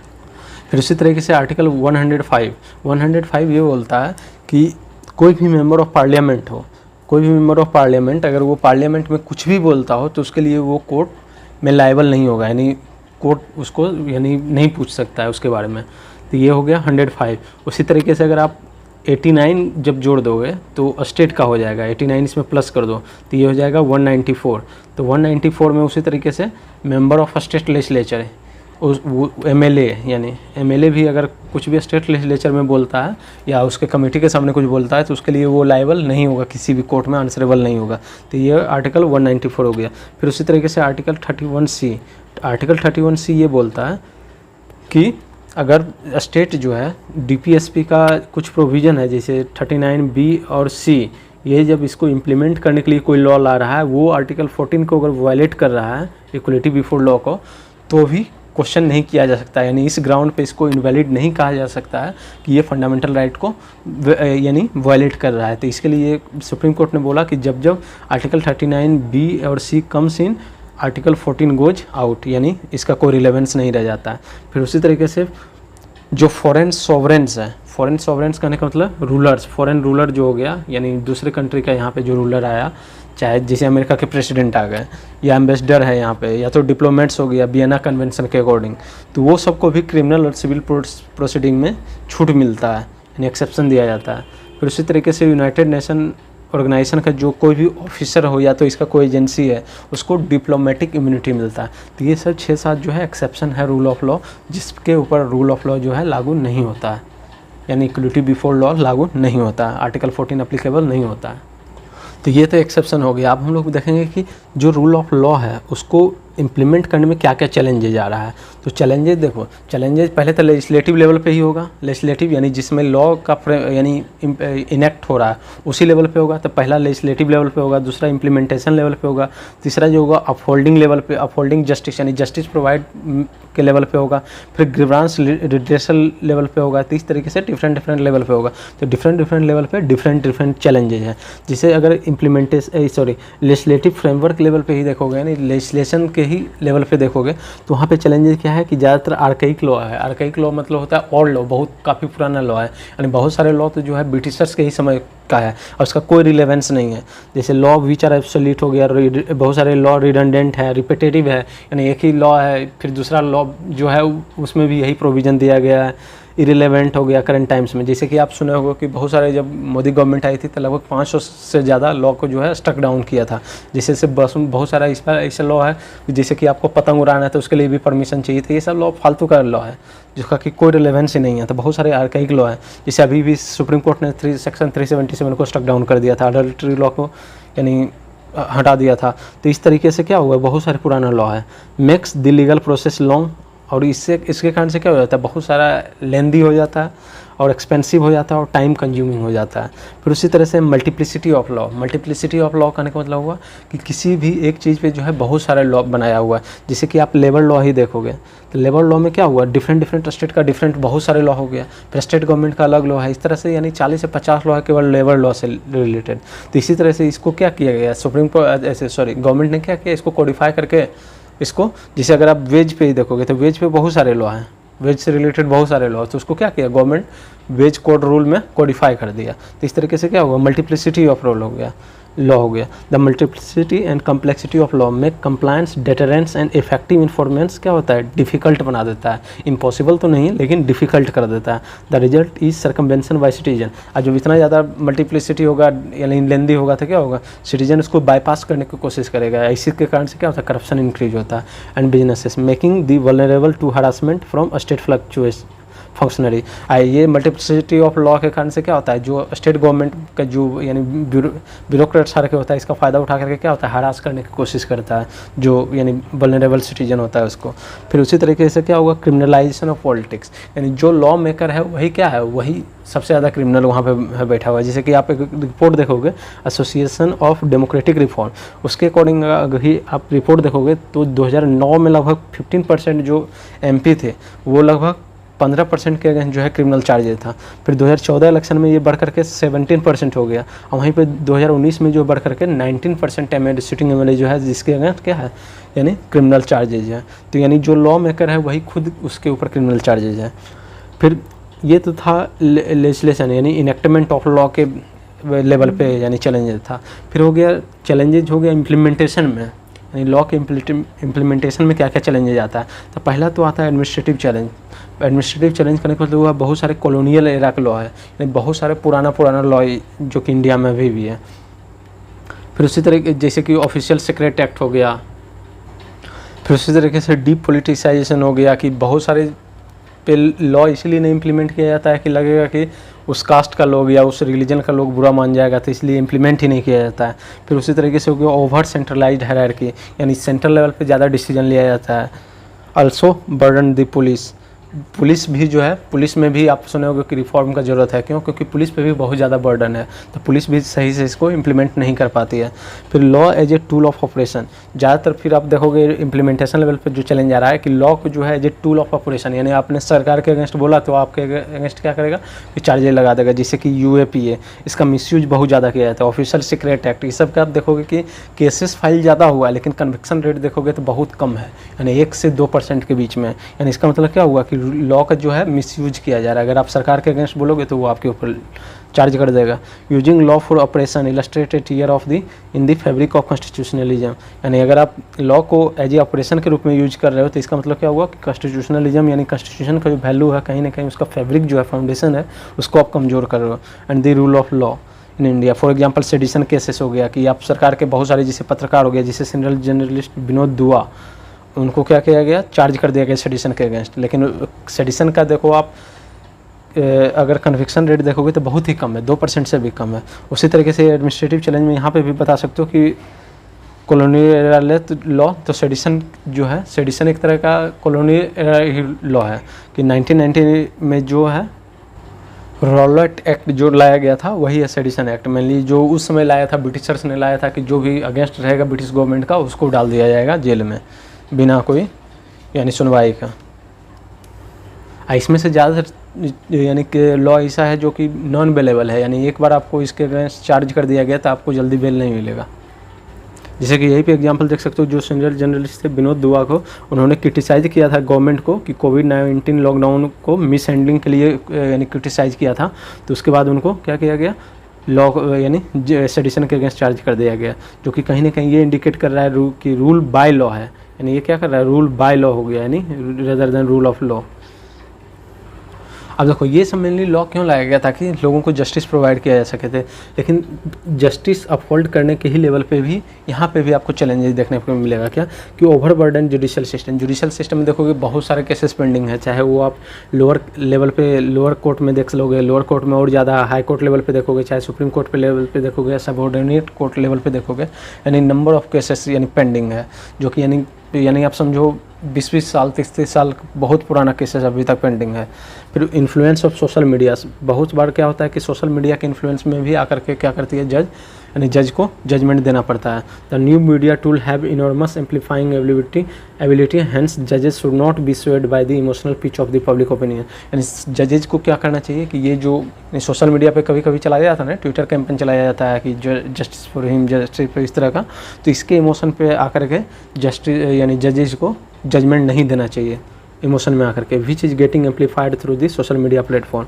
Lack of access to justice, बहुत सारे लोगों को जो वल्नरेबल सेक्शन है वहाँ पे अब अगर देखोगे, जैसे एनसीआरबी का अगर डेटा देखोगे तो एनसीआरबी का डेटा के अकॉर्डिंग अब देखो तो बहुत सारे जो इकोनॉमिकली वीकर है, या तो यानी बहुत सारे पुअर लोग हैं, या दलित यानी जो लोअर स्टेटा का लोग हैं, वो सब ज़्यादा पेंडिंग है, यानी वो लोग ज़्यादा के जेल में बंद है। तो ये सब के due to poverty, literacy, violation of fundamental aspect of natural justice. ये कहीं ना कहीं क्या कर रहा है, जो नेचुरल जस्टिस का जो फंडामेंटल एस्पेक्ट है उसको कहीं ना कहीं वायलेट कर रहा है। तो ये क्या होगा, ये आपका हो गया कि चैलेंजेज कहाँ कहाँ आ रहा है यानी रूल ऑफ लॉ को इम्प्लीमेंट करने में। तो ये सब आप मेंस के लिए लिख सकते हो। फिर अब वे अहेड, यानी अब इसको चैलेंजेज को रिमूव करने के लिए क्या क्या किया जा सकता है, क्या क्या। तो पहला है कि रिपील आर्काइक लॉ, जितने भी पुराना लॉ है उसको आप रिवैम्प करो, यानी सुधार करो, रिवाइज करो, रिपील करो, अपडेट करो और लॉ को, जो अभी प्रेजेंट में जो जरूरी लॉ है उसके अकॉर्डिंग अपील यानी law. And greater precision in drafting of replacement language is essential. अब जब आप नए लॉ बना रहे हो तो उसमें लैंग्वेज का ध्यान रखो कि ताकि सिंपल लैंग्वेज हो, ताकि आम आदमी को भी समझ में आ जाए। For example, legislative consolidation and simplification is the model established by the financial sector legislative reform commission. यानी financial sector legislative reform commission ने एक मॉडल तैयार किया है लेजिस्लेटिव कंसोलिडेशन एंड सिंप्लीफिकेशन, वो मॉडल को प्रमोट करना चाहिए। फिर safeguard against the misuse of law, जो मिसयूज हो रहा है लॉ का उसके अगेंस्ट क्या होना चाहिए, सेफगार्ड मिलना चाहिए। प्रॉपर लीगल और कंक्रीट एविडेंस होना चाहिए, तभी किसी को चार्ज करना चाहिए, ना कि फालतू अगर सरकार के अगेंस्ट बोला तो उस पर चार्ज कर दो। And has to be there to prevent misuse of the law and there should be close scrutiny at every level, हर एक लेवल पे जो होना चाहिए स्क्रूटनी होना चाहिए। Different agency of state should ensure that due process of law is applied, and due process जो है लॉ का उसको फॉलो करना चाहिए while dealing with the various cases under the legislation like UAPA. यानी यूएपीए में क्या है कि यूएपीए में आपको यानी कोई भी अगर अगेंस्ट में बोला तो उसको हो सकता है सरकार क्या कर दे, डिक्लेयर कर दे। अब तो इंडिविजुअल को भी डिक्लेयर कर सकती है टेररिस्ट। ये इतना ज़्यादा खतरनाक प्रोविज़न है इसमें कि आपको बेल भी नहीं मिलेगा जल्दी। फिर curving criminalisation of politics, criminalisation of politics को कहीं ना कहीं कम करना चाहिए, जो कि लॉ कमीशन का भी देखोगे, अगर आप रिपोर्ट देखोगे इलेक्टोरल डिस्क्वालिफिकेशन पे, ये जो रिकमेंड किया गया है उसको कहीं ना कहीं क्या है इम्प्लीमेंट करने की जरूरत है। By effective disqualification of tainted politician at the stage of framing of charges, यानी जिस समय नॉमिनेशन हो रहा है उसी समय वहीं से डिस्क्वालीफाई कर देना चाहिए। With adequate safeguard the spread of criminalisation of politics में भी कर्व्ड, इसके कारण से क्या होगा, क्रिमिनलाइजेशन जो होगा पॉलिटिक्स का उसको कहीं ना कहीं रोका जा सकेगा। फिर इंफॉर्मेशन टेक्नोलॉजी, यानी टेक्नोलॉजी का ज़्यादा से ज़्यादा आईटी का यूज करना चाहिए, यानी इंफॉर्मेशन टेक्नोलॉजी का ज़्यादा से ज़्यादा यूज करना चाहिए। Use of technology for tracking and monitoring cases, यानी केसेस को मॉनिटर करने के लिए, ट्रैक करने के लिए यूज करना चाहिए। In providing relevant information provide करने में इसका यूज किया जा सकता है। And to make justice litigant friendly, जैसे कि एग्जांपल के लिए आप देख सकते हो इलेक्ट्रॉनिक फाइलिंग ऑफ केसेस, जो कि ई कोर्ट का है, तो इसको एक वेलकम स्टेप माना जाता है, जिसमें कि आप स्टेटस दे सकते हो किसी भी केस का, हिस्ट्री देख सकते हो, पेंडिंग ऑफ केसेस को देख सकते हो, हाई कोर्ट का, सबऑर्डिनेट कोर्ट का। ये सब क्या कर रहा है, कहीं ना कहीं ease of access to information को आसान कर रहा है। फिर उसी तरह से इकोनॉमिक सर्वे जो है 2018-19 का, उसने सजेस्ट किया था कि एक Indian court and tribunal service यानी क्रिएट करना चाहिए, फॉर्म करना चाहिए। यानी जिस तरीके से इंडियन एडमिनिस्ट्रेटिव सर्विस होता है, आईएएस होता है, आईपीएस होता है, उसी तरीके से एक Indian court and tribunal service create करना चाहिए, जो कि क्या करेगा, जो कि जुडिशरी को जो एडमिनिस्ट्रेटिव फंक्शन है उसमें ये कहीं ना कहीं हेल्प करेगा, उसमें इसको क्या करेगा, सजेस्ट करेगा किस तरीके से उसको बेटर यानी परफॉर्म किया जा सकता है, और एडवाइस करेगा judiciary on legal reform, judiciary को यानी एडवाइस किया जाएगा लीगल रिफॉर्म करने में। तो ये सब था रूल ऑफ लॉ से रिलेटेड। तो आप पूरा एक बार रिवाइज कर लेते हैं फिर से इसको, कि सबसे पहले हम लोगों ने क्या देखा कि रूल ऑफ लॉ क्या है।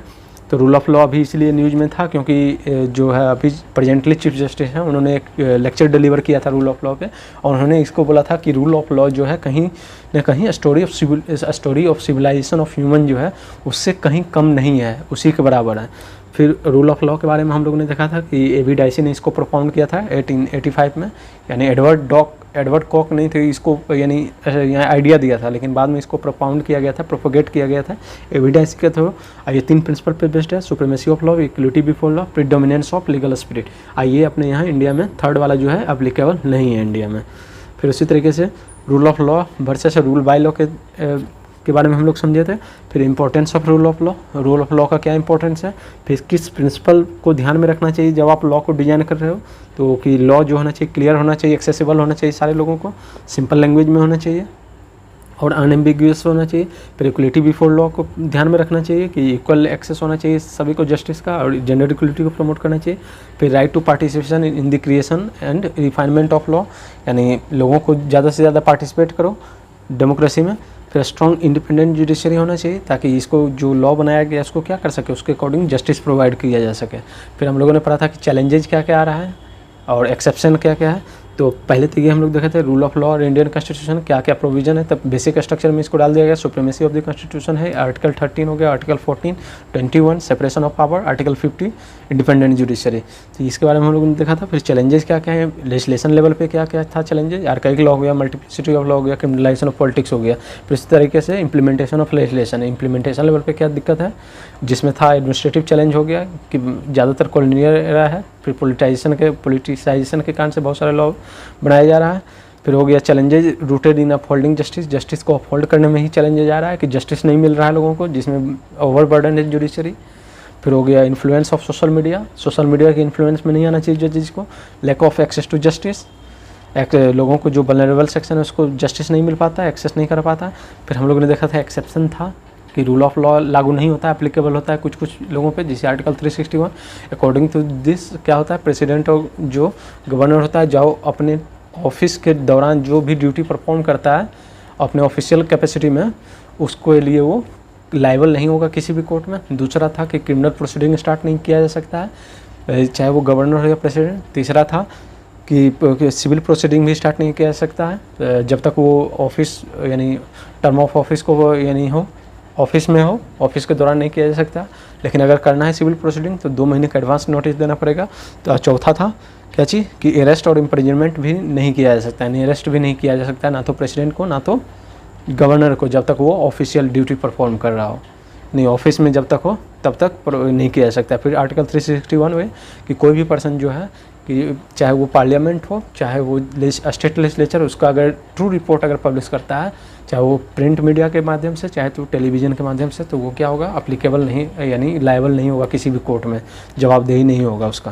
फिर आर्टिकल 105 कि कोई भी मेंबर ऑफ पार्लियामेंट अगर कुछ भी बोलता हो पार्लियामेंट में तो उसके लिए वो अब लायबल नहीं होगा किसी भी कोर्ट में। फिर आर्टिकल 194 89 जोड़ दो तो स्टेट का हो गया, तो मेंबर ऑफ लेजिस्लेटिव असेंबली यानी स्टेट लेजिस्लेचर में कुछ भी बोलेगा तो वो भी लायबल नहीं होगा। फिर आर्टिकल 31C कि 39B और C को जब यानी अप्लाई करने के लिए यानी इम्प्लीमेंट करने के लिए गवर्नमेंट अगर कोई भी लॉ लाती है और वो आर्टिकल 14 को वायलेट करती है तो वो अप्लीकेबल यहाँ पे नहीं होगा। फिर उसी तरीके से फॉरेन सॉवरेंस हो गया, यानी फॉरेन रूलर हो गया, जैसे अमेरिका का प्रेसिडेंट हो गया या कोई दूसरे का प्रेसिडेंट या प्राइम मिनिस्टर या एम्बेसडर हो गया या डिप्लोमेट्स हो गया, जो कि वियना कन्वेंशन के अंदर हो गया, उसके अगेंस्ट भी क्रिमिनल प्रोसीडिंग और सिविल प्रोसीडिंग नहीं चलाया जा सकता। फिर यूएनओ हो गया, उसके एजेंसी को भी डिप्लोमेटिक यानी मिलता है, डिप्लोमेटिक यानी इम्यूनिटी मिलता है, प्रोवाइड किया जाता है। तो ये सब हो गया।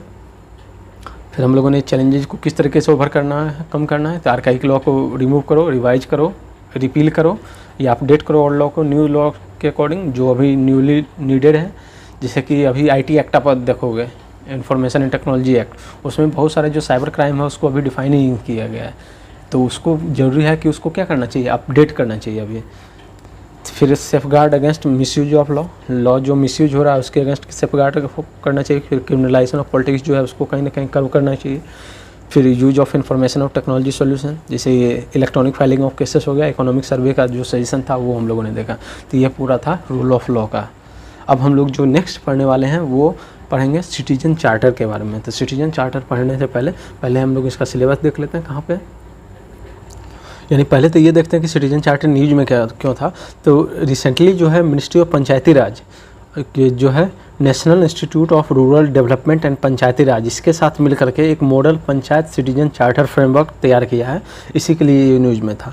तो इसको समझने से पहले कि ये न्यूज़ में जो था ये तो समझ गए, लेकिन इसका पूरा डिटेल जानने से पहले कि ये क्या है पूरा, तो इसको सबसे पहले हम लोग सिटीजन चार्टर के बारे में जानते हैं कि सिटीजन चार्टर क्या होता है और ये क्यों इम्पोर्टेंट है।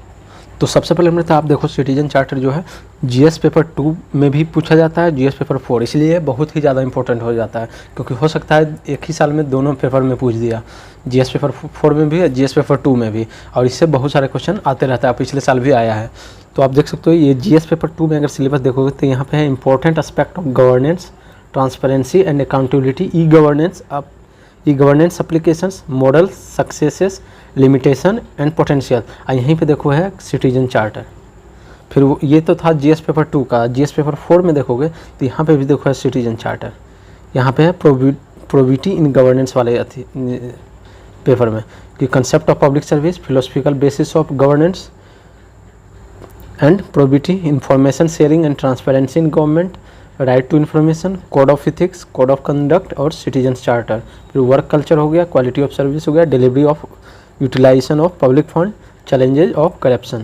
तो ये हो गया सिटीजन चार्टर के बारे में कि ये सिलेबस में है कि जीएस पेपर 2 में भी है, जीएस पेपर 4 में है, इसीलिए ये इंपॉर्टेंट हो जाता है।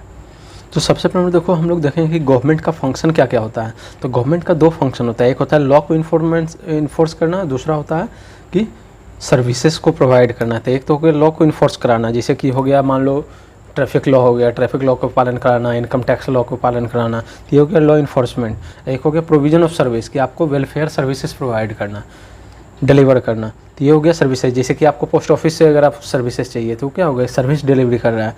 तो जैसे बैंक हो गया, बैंक आपको क्या करती है, सर्विसेज प्रोवाइड करती है। तो ये क्या हुआ, 2 फंक्शन होता है, एक लॉ इन्फोर्समेंट फंक्शन होता है, एक होता है सर्विसेज प्रोवाइड करना। तो लॉ इन्फोर्समेंट में हो गया जैसे करप्शन को प्रिवेंट करना, रोकना, टैक्स इवेजन को रोकना, यानी टैक्स चोरी जो करता है उससे उसको रोकना। फिर maintenance of law and order को मेंटेन करना। फिर इन्वेस्टिगेशन ऑफ क्राइम को इन्वेस्टिगेट करना। ये सब क्या है, लॉ इन्फोर्समेंट से रिलेटेड है। वहीं पे है सर्विस डिलीवरी से रिलेटेड, जैसे इशू ऑफ ड्राइवरी लाइसेंस, आपको ड्राइवरी लाइसेंस चाहिए, कास्ट सर्टिफिकेट बनाना है, इनकम सर्टिफिकेट बनाना है, ये सब क्या हुआ, सर्विस का डिलीवरी कर रहा है। Granting refund to the tax payer को यानी रिफंड प्रोवाइड करना, या आप सिंपल समझो सब्सिडी, जो आपको एलपीजी होता है उसमें सब्सिडी मिलता है, तो सब्सिडी जो मिलता है वो सब प्रोवाइड करना। या फिर हो गया गिविंग रजिस्ट्रेशन लाइसेंस, ये सब प्रोवाइड करना। या आप पासपोर्ट बनाने जाते हो तो ये सब क्या हुआ, सर्विस प्रोवाइड कर रही है। Providing health care, sanction of telephone, gas connection, ये सब क्या हो गया, ये सब जो कनेक्शन प्रोवाइड करता है ये सब हो गया सर्विस प्रोवाइडर, यानी सर्विस प्रोवाइड का काम करना, यानी 2 फंक्शन हो गया। तो अब हम लोग समझते हैं कि सिटीजन चार्टर को किस ओरिजिन कैसे हुआ, इसका एवोल्यूशन कैसे हुआ। तो सबसे पहले मैं वर्ल्ड ओवर जैसे 1990s के आसपास देखोगे तो पूरे वर्ल्ड में जो है एक मुहिम चला कि गुड गवर्नेंस के लिए जो है, गुड गवर्नेंस बहुत ही ज़रूरी है सस्टेनेबल डेवलपमेंट के लिए, इकोनॉमिक डेवलपमेंट के लिए और सोशल डेवलपमेंट के लिए, क्योंकि ये उस समय जो है प्राइवेट जो है क्या हो रहा था, प्राइवेट एजेंसी ज़्यादा प्रमोट हो रही थी, प्राइवेट एजेंसी प्रमोट हो रही थी, वो अच्छे सर्विसेज प्रोवाइड कर रही थी। सरकार गवर्नमेंट एजेंसी जो है कहीं ना कहीं सर्विसेज प्रोवाइड करने में क्या हो रही थी, फेल हो रही थी। तो इसलिए ये बोला गया कि गुड गवर्नेंस के लिए जो है एसेंशियल जरूरी है, यानी गुड गवर्नेंस जो है जरूरी है सस्टेनेबल डेवलपमेंट प्रोवाइड करने के लिए, इकोनॉमिक डेवलपमेंट प्रोवाइड करने के लिए और सोशल डेवलपमेंट के लिए जरूरी है। ये जो तीनों एसेंशियल एस्पेक्ट है ये जो है गुड गवर्नेंस का माना जाता है। जो कि ये तीनों एसेंशियल एस्पेक्ट क्या क्या हो गया, वो हो गया ट्रांसपेरेंसी हो गया, अकाउंटेबिलिटी हो गया, रिस्पॉन्सिबिलिटीनेस ऑफ द एडमिनिस्ट्रेशन, यानी एडमिनिस्ट्रेशन हो यानी गवर्नेंस में जो है ट्रांसपेरेंसी बहुत ज़रूरी है, अकाउंटेबिलिटी बहुत ज़रूरी है और रिस्पॉन्सिबिलिटीनेस बहुत ज़रूरी है एडमिनिस्ट्रेशन का। इसी के लिए जो है सिटीजन चार्टर का एक इनिशिएटिव स्टार्ट किया गया। Citizen charters initiative is a response to the quest for solving the problem which a citizen encounters day in day to out, यानी जो सिटीजन को डे टू डे प्रॉब्लम यानी मिलता है उसी को सॉल्व करने के लिए कहीं ना कहीं सिटीजन चार्टर को लाया गया। While dealing with the organisation providing public services, the concept of citizen charter insurance trust between the service provider and its user. Simple समझो कि सिटीजन चार्टर एक तरह का डॉक्यूमेंट है, एक डॉक्यूमेंट है जिसमें ये बताया जाता है सर्विस प्रोवाइडर के द्वारा कि हम ये स्टैंडर्ड्स ऑफ सर्विसेज हम आपको प्रोवाइड करेंगे with in A time framework, यानी एक टाइम फ्रेमवर्क में एक स्टैंडर्ड्स ऑफ सर्विसेज मैं प्रोवाइड करूँगा। ये जो है डॉक्यूमेंट्स होता है, सर्विस प्रोवाइडर जो होता है कमिटमेंट देता है यानी यूजर्स को, यानी सिटीजन को, यानी क्लाइंट को अपना वो। जैसे यहाँ पे आप देख सकते हो कि सिटीजन चार्टर क्या हो गया कि एक रिटन डॉक्यूमेंट है जो कि क्या करता है कि कमिटमेंट को शो करता है गवर्नमेंट और सर्विस प्रोवाइडर का, जो कि क्या करता है, जो कि कमिटमेंट ये करता है कि वो क्वालिटी सर्विस प्रोवाइड करेगा अपने ये सारे क्लाइंट को एक टाइम बाउंड मैनर में। तो इसी को बोलते हैं सिटीजन चार्टर। सिटीजन चार्टर एक सिंपल एक डॉक्यूमेंट्स है जिसमें प्रोवाइड कर रहा है, यानी सिंपल समझो कि आप एक कोचिंग इंस्टीट्यूट में जाते हो, कोई कोचिंग में आप जाते हो, कोई भी ABC कोचिंग आप जाते हो, वहाँ पे आप जा करके उससे पूछते हो कि एडमिशन लेना है, तो वो क्या करेगा, वाउचर आपको देगा, वाउचर निकाल करके देगा, पम्पलेट निकाल करके देगा, उसमें आपको बताया जाएगा कि ये सब्जेक्ट मैं डील कराऊंगा, ये GS का सब्जेक्ट इतने दिन में कंप्लीट हो जाएगा, ये सब्जेक्ट जो है इतने दिन में कंप्लीट हो जाएगा, ये सब्जेक्ट इतने दिन में कंप्लीट हो जाएगा, इसका टीचर ये है, इसका टीचर ये है, और इस तरीके का क्वालिटी यानी इस तरीके का मैं प्रोवाइड करूँगा, यानी सारा क्वालिटी बताएगा, टाइम फ्रेमवर्क बताएगा कि इतने टाइम में मैं कोर्स कंप्लीट कर दूंगा, मैं टेस्ट सीरीज शामिल करूंगा या नहीं करूंगा। इस तरीके का क्या करता है, आपको एक कमिटमेंट देता है। वही क्या हो गया, एक सिटीजन चार्टर हो गया, यानी वो आपको बता रहा है कि मैं ये सर्विसेज प्रोवाइड करता हूँ, इस क्वालिटी का मैं यानी स्टैंडर्ड का मैं सर्विसेज प्रोवाइड करूँगा। अगर नहीं मीट होता है तो आप जा करके क्या कर सकते हो, कंप्लेंट कर सकते हो कि मेरा जो आपने बताया था वो मीट नहीं हुआ, एक्सपेक्टेशन मीट नहीं हुआ, यानी जो आपने स्टैंडर्ड बताया था वो स्टैंडर्ड मीट नहीं हुआ। इसी को बोलते हैं सिटीजन चार्टर। तो ये देखो, ये सबसे पहले नंबर ओरिजिनेट हुआ था यूनाइटेड किंगडम में, UK में सबसे पहले नंबर स्टार्ट किया गया था।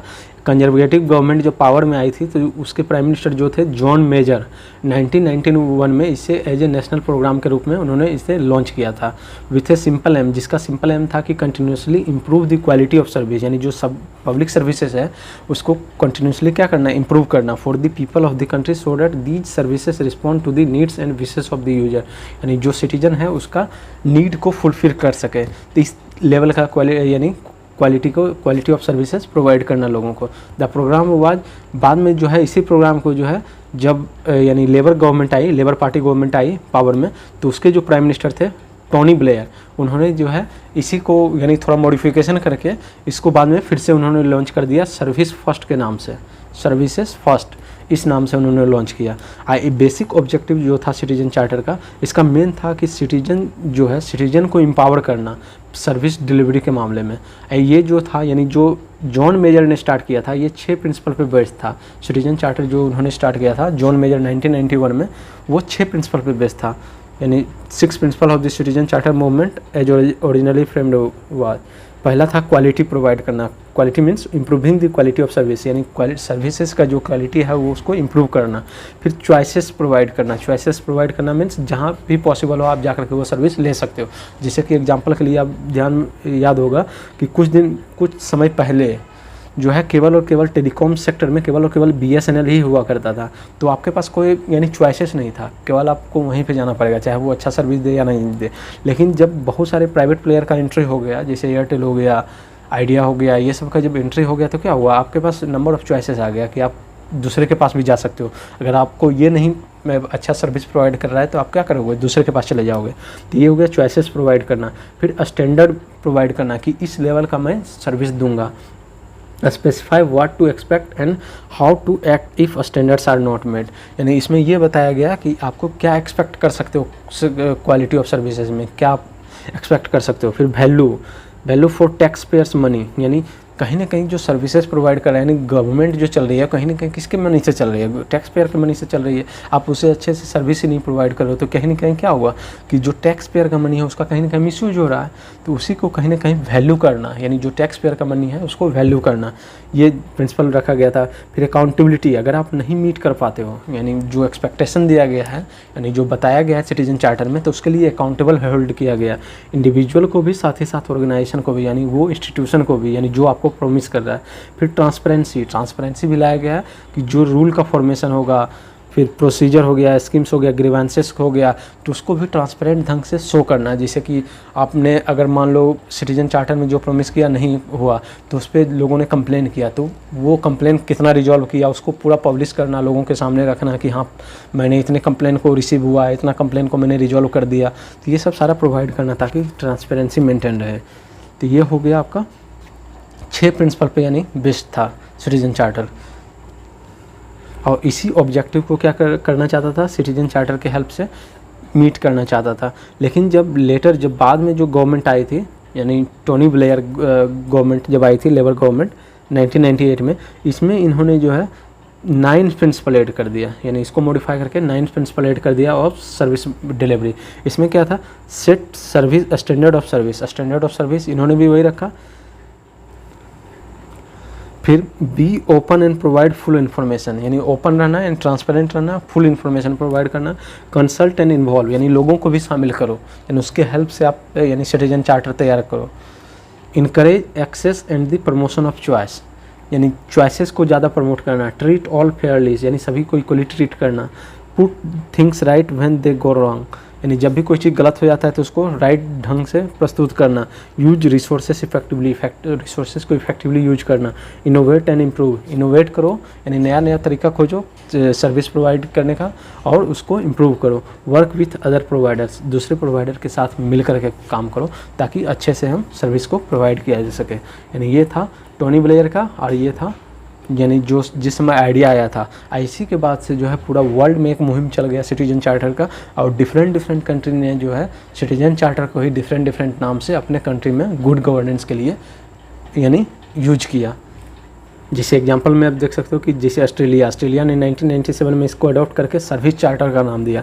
फिर उसी तरीके से बेल्जियम हो गया, वो उसने नाम दिया पब्लिक सर्विस यूजर्स चार्टर 1992 में। फिर Canada service standard initiative, France का हो गया। फिर इंडिया का हो गया, इंडिया भी सिटीजन चार्टर के ही नाम से लॉन्च किया 1997 में। फिर जमाइका का हो गया सिटीजन चार्टर 1994 में।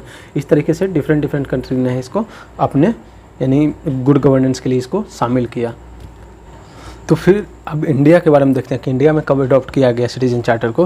तो इंडिया में भी देखोगे ओवर द ईयर जैसे हो रहा था तो क्या हो रहा था, इकोनॉमिक डेवलपमेंट हो रहा था। 1991 में अपना ओपन इकोनॉमी हो गया था तो इकोनॉमिक डेवलपमेंट हो रहा था। साथ ही साथ लिटरेसी रेट बढ़ रहा था। लिटरेसी रेट अगर आप देखोगे तो 51.63 से बढ़ करके 65.38% हो गया था।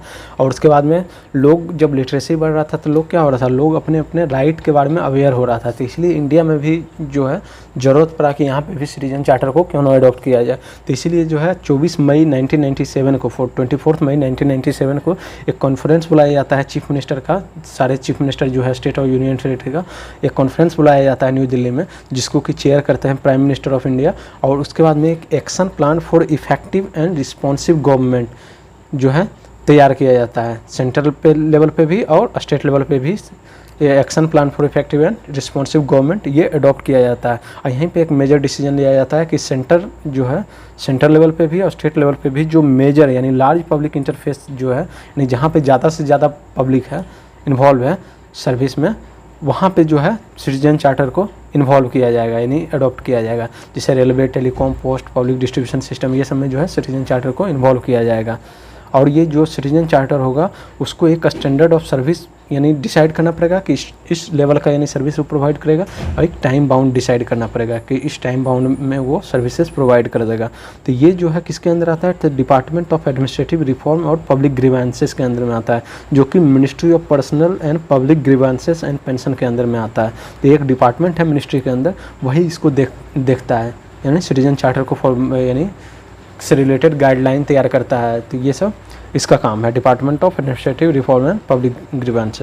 अब देखो जो इंडिया में सिटीजन चार्टर यानी बनाया जाता है, तो उसमें क्या क्या एलिमेंट को ध्यान में रखा जाता है। तो पहले जो सिटीजन चार्टर होगा उसमें एक विजन और मिशन स्टेटमेंट होगा। विजन मीन्स मतलब हो गया लॉन्ग टर्म में वो क्या अचीव करना चाहता है, लॉन्ग टर्म में क्या अचीव करना चाहता है। जैसे कि आपका ही एग्जाम्पल लो कि आप लॉन्ग टर्म में क्या अचीव करना चाहते हो। लॉन्ग टर्म में ये चाहते हो कि आप IAS यानी सिविल सर्विसेज आप बनो या IAS बनो, ये लॉन्ग टर्म हो गया। लेकिन इसको यानी अचीव करने के लिए, ये लॉन्ग टर्म विजन को अचीव करने के लिए क्या करना पड़ेगा, मिशन सेट करना पड़ेगा कि डेली आप क्या करोगे, डेली का टारगेट सेट करोगे, मंथली टारगेट सेट करोगे, वीकली टारगेट सेट करोगे। तो क्या होगा, ये मिशन हो गया, यानी विजन होगा और मिशन होगा। तो विजन और मिशन स्टेटमेंट इसमें इंक्लूडेड होगा। Details of business transactions by the organisation, यानी वो ऑर्गेनाइजेशन जो है यानी अपना सिटीजन चार्टर तैयार कर रही है, वो अपना पूरा सर्विसेज के डिटेल के बारे में बताएगी कि मैं ये सर्विसेज प्रोवाइड करता हूँ। जिसे मैं अभी एक एग्जांपल दिखाऊंगा पूरा। फिर डिटेल्स ऑफ क्लाइंट, कौन कौन क्लाइंट उसमें इन्वॉल्व है, यानी किसको किसको सर्विस प्रोवाइड करेगा, वो भी उसका भी डिटेल देना पड़ता है। फिर detail of services provide to each client group, कि services provided to each client group, यानी कौन कौन सा सर्विसेज प्रोवाइड किया गया है हर क्लाइंट ग्रुप को।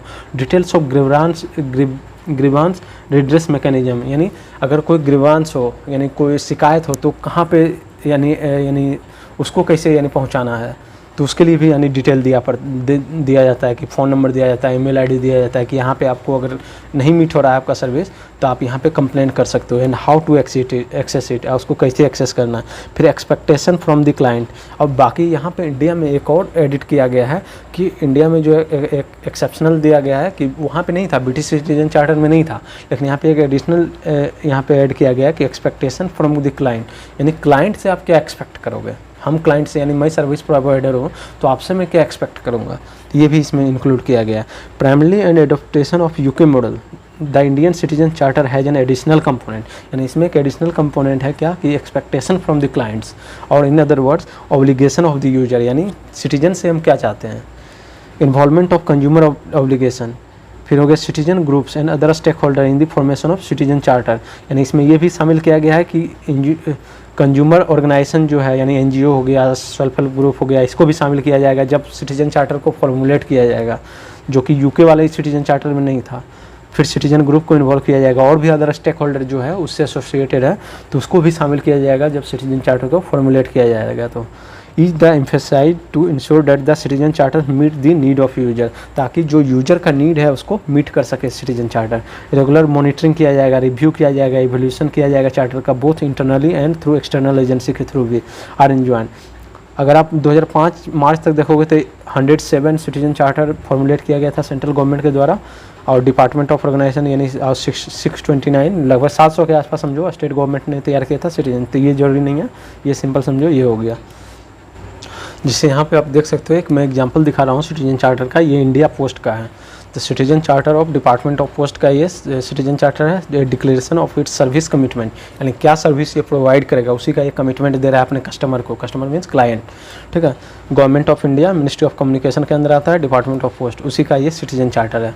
अब इसको अब देखना, तो देखो सबसे पहले हम लोगों ने क्या पढ़ा था कि एक विजन और मिशन स्टेटमेंट होगा। तो यहाँ पे देखो हमारा vision, our vision, India's post product and services will be customers first choice, यानी इसका पहला यानी विजन ये है कि लॉन्ग टर्म में ये अचीव करना चाहता है कि जो कस्टमर हो वो जो है इंडिया का ही, यानी इंडिया पोस्ट जो है उसी का प्रोडक्ट और उसी का सर्विसेज को लोग यूज करें, यानी इस लेवल का ये सर्विसेज प्रोवाइड करेगा ताकि लोग कस्टमर जो है इससे सेटिस्फाई हो और इसी के सर्विसेज और प्रोडक्ट को यूज करे। ये इसका विजन है। मिशन क्या है, to sustain its position as the largest postal network, यानी जो लार्जेस्ट पोस्टल नेटवर्क है उसके पोजीशन को ये क्या करना चाहता है, सस्टेन करना चाहता है वर्ल्ड में, touching the lifes of every citizen in the country, पूरे कंट्री के सिटीजन को टच करते हुए। इंश्योरिंग कस्टमर सेटिस्फैक्शन, कस्टमर का सेटिस्फैक्शन को इंश्योर करना चाहता है by providing services with speed, reliability and on value for money basis. फिर to ensure that employees serves their customers with a human touch, यानी अच्छे से जो है कस्टमर को सर्विसेज प्रोवाइड करना, यानी रूथलेस तरीके से नहीं। फिर to continue deliver social security service deliver करना and to enable last mile connectivity as a government of India platform, यानी लास्ट माइल तक ये कनेक्ट हो सके, जो रिमोट एरिया यानी दूर दराज एरिया में है वहाँ तक भी ये पहुँच सके। ये इसका मिशन है और ये इसका क्या है, विजन है। तो इसी के हेल्प से, यही मिशन के हेल्प से क्या करेगा, ये विजन को अचीव करेगा। तो ये एक विजन और मिशन स्टेटमेंट होना चाहिए सिटीजन चार्टर में, वो आपने यहाँ पे देख लिया। फिर क्या करेगा कि क्लाइंट का पूरा डिटेल देगा, ये क्लाइंट कौन कौन होगा। तो आवर कस्टमर्स या क्लाइंट, देखो all individuals and corporate customer, सारे इंडिविजुअल और कॉरपोरेट कस्टमर, यानी कोई कंपनी है तो वो भी इसका क्लाइंट है। पब्लिक इंस्टीट्यूशन हो गया, प्राइवेट बिजनेसेस हो गया, मीडिया हो गया, ये सब भी इसका कस्टमर है। गवर्नमेंट ऑर्गेनाइजेशन हो गया, अदर पोस्टल एडमिनिस्ट्रेशंस हो गया, ये सब भी इसका क्लाइंट है। तो अभी तक हम लोगों ने दो चीज़ देखा, विजन और मिशन स्टेटमेंट, फिर डिटेल्स ऑफ क्लाइंट। तीसरा क्या था कि सर्विसेज का डिटेल देना है कि कौन कौन सा सर्विसेज आप प्रोवाइड करोगे। तो आवर सर्विसेज, देखो मेल सर्विस प्रोवाइड करेगा। मेल सर्विस में आप डिटेल देख सकते हो, letter, post card, inland letter card, इस तरह से आप डिटेल पढ़ सकते हो एक बार पूरा। फिर उसी तरीके से फाइनेंशियल सर्विसेज में हो गया, मनी ट्रांसफ़र हो गया, पोस्ट ऑफिस सेविंग बैंक हो गया, पोस्ट लाइफ इंश्योरेंस हो गया, फिर फ्लैटली हो गया, काउंटर सर्विस हो गया, ई पोस्ट ऑफिस हो गया। ये सब क्या हो गया, ये सब सर्विसेज का डिटेल दे रहा है कि ये सर्विसेज इंडिया पोस्ट जो है प्रोवाइड करेगा। फिर देखो चौथा क्या था कि स्टैंडर्ड जो है सर्विसेज का उसको डिसाइड करना है, service standards of services provided by the department of post. तो स्टैंडर्ड क्या क्या था, पहला देखो सर्विसेज, यानी सर्विसेज कौन कौन सा ये प्रोवाइड करेगा, यानी बिजनेस ट्रांजेक्शन क्या क्या होगा, क्वालिफाइंग डिस्क्रिप्शन, यानी कौन कौन क्वालिफाई होगा, यानी क्या क्या किया जा सकेगा। सर्विस स्टैंडर्ड, यहाँ पे देखो स्टैंडर्ड डिसाइड किया, और टाइम बाउंड यहाँ पे देखो डिसाइड करेगा। तो स्टैंडर्ड में देखो जैसे मेल और मनी ऑर्डर, मेल और मनी ऑर्डर में टाइम फॉर पोस्टिंग, यानी उसमें चाहिए, यानी आपको क्या करना पड़ेगा, लिखना पड़ेगा कि मेल ऑफ यानी टाइम फॉर पोस्टिंग और बुकिंग टू डिलीवरी, ये सब उसमें पूरा होना चाहिए। और सर्विसेज स्टैंडर्ड में क्या है कि excludes and day of posting for article booked after cut off time, holidays and Sunday. अगर ये सब को छोड़ दिया जाए, अगर ये सब को शामिल नहीं करो कि जिस दिन क्या होगा डे ऑफ पोस्टिंग उसको छोड़ दो, after cut off time, holiday और संडे को छोड़ दो, तो जो है अगर ये सब चीज़ों को छोड़ दिया जाए तो देखो delivery of first class mail, यानी लोकल वाला होगा तो वो 2 दिन के अंदर हो जाएगा। अगर आप हॉलीडे हो गया या संडे हो गया, ये सबको अगर शामिल छोड़ दो, एक्सक्लूड कर दो, तो इतना दिन में सर्विस ये प्रोवाइड कर देगा। फिर मेट्रो में अगर प्रोवाइड करेगा मेल सर्विस तो 2 से 4 दिन में। फिर सेम स्टेट में अगर करना है तो 2 से 6 दिन। फिर स्टेट कैपिटल से, एक स्टेट कैपिटल से दूसरे स्टेट कैपिटल में करना है तो 3 से 5 दिन। फिर रेस्ट ऑफ द कंट्री में करना है तो 5 से 6 दिन। तो इस तरीके से क्या हुआ, ये एक स्टैंडर्ड प्रोवाइड कर रहा है कि इतना दिन में मैं प्रोवाइड कर दूंगा, यानी सर्विसेज। ये क्या हो गया, इसका कमिटमेंट हो गया। तो उसी तरीके से ये भी देख सकते हो, delivery of first class mail हो गया, delivery of speed post article हो गया, डिलीवरी ऑफ बिजनेस पार्सल हो गया, ये सब देख लो। इंस्टीट्यूशन इंटरनेशनल EMS सर्विस ये कितना दिन में प्रोवाइड कर लेगा। अगर ऑस्ट्रेलिया जाता है तो 4 से 8 दिन, कनाडा जाता है 5 से 9 दिन। तो इस तरीके से पूरा डिटेल दिए हुए। फिर फाइनेंशियल सर्विसेज से रिलेटेड उसी तरीके से अपना स्टैंडर्ड सेट कर दिया। उसी तरह से यानी डिफरेंट सर्विसेज के लिए अपना डिफरेंट स्टैंडर्ड सेट किया है। फिर अब देखो ग्रीवांस रिड्रेसल के लिए भी इसने स्टैंडर्ड डिसाइड कर दिया कि इशू एक्नॉलेजमेंट ऑफ कंप्लेंट, यानी जो कंप्लेंट का एक्नॉलेजमेंट होगा ऑन द डे और receipt itself, on the day itself और रिसिप्ट इटसेल्फ, यानी जिस दिन कंप्लेंट रिसिप्ट होगा उसी दिन कोशिश करेगा रिजॉल्व करने का। सेटलमेंट ऑफ कंप्लेंट को सेटलमेंट करना है तो 60 दिन के अंदर कर देगा। Settlement of complaint in case requiring investigation, अगर इन्वेस्टिगेशन का ज़रूरत है किसी भी कंप्लेंट में तो 90 दिन के अंदर कर देगा। तो ये क्या हुआ, ये अपना स्टैंडर्ड प्रोवाइड कर दिया। फिर देखो हम लोगों ने क्या देखा था कि इंडिया में एक एक्सटर्नल चीज़ है कि यहाँ पे ये भी रहेगा कि यानी वो जो सर्विस प्रोवाइडर है वो क्लाइंट से क्या एक्सपेक्ट करता है, तो वो भी देखो यहाँ पे शामिल किया गया। Reasonable expectation from service recipient, यानी जो सर्विस रिसीव कर रहा है यानी क्लाइंट जो है उससे क्या एक्सपेक्ट कर रहा है ये पोस्ट ऑफिस, तो वो है मेल से रिलेटेड बताया गया कि एड्रेस ऑफ एड्रेसी, यानी जिसको आप भेजना चाह रहे हो उसका पूरा एड्रेस मेंशन होना चाहिए। Sender should contain house number, यानी जो भेज रहा है अपना उसका हाउस नंबर होना चाहिए, स्ट्रीट नाम होना चाहिए, सिटी, डिस्ट्रिक्ट, ये सब पूरा डिटेल में होना चाहिए, यानी ये सब एक्सपेक्ट किया जा रहा है क्लाइंट के थ्रू। तो ये आप देख सकते हो। तो ये आप देखो डेट ऑफ नेक्स्ट रिव्यू, ये भी इसमें डिस्कस किया जाता है कि सिटीजन चार्टर जो है अभी रिवाइज किया गया था जून 2020 में, और नेक्स्ट रिव्यू जो होगा वो जुलाई 2022 में होगा, ये भी इसमें डिसाइड किया जाता है। और भी सिटीजन चार्टर आप देख सकते हो, जैसे डिपार्टमेंट ऑफ एजुकेशन रीजन 11 पेनबो सिटी, ये कहीं दूसरे कंट्री का है, तो वो आप ये देख सकते हो कि list of front line services, यानी क्या क्या सर्विसेज प्रोवाइड करता है उसका डिटेल दिया हुआ है। विजन क्या है इसका, मिशन क्या है, फीडबैक और रिड्यूस मैकेनिज्म भी दिया हुआ है, डिटेल कैसे आप कंप्लेन कर सकते हो अगर कोई कंप्लेन होता है तो ये सब पूरा डिटेल दिया हुआ है। तो अब देखो, अब इसको हम लोग डिटेल में देखते हैं कि what is citizen charter and why it is significant. तो ये हम लोग समझ गए कि सिटीजन चार्टर क्या है, एक डॉक्यूमेंट्स है जिसमें क्या करता है सर्विस प्रोवाइडर या गवर्नमेंट क्या करेगा, अपना कमिटमेंट को फुल यानी उसमें बताता है कि कितने दिन में वो सर्विस प्रोवाइड करेगा और किस स्टैंडर्ड का सर्विस प्रोवाइड करेगा, अगर वो मीट नहीं होता है तो उसके लिए क्या मैकेनिज्म है।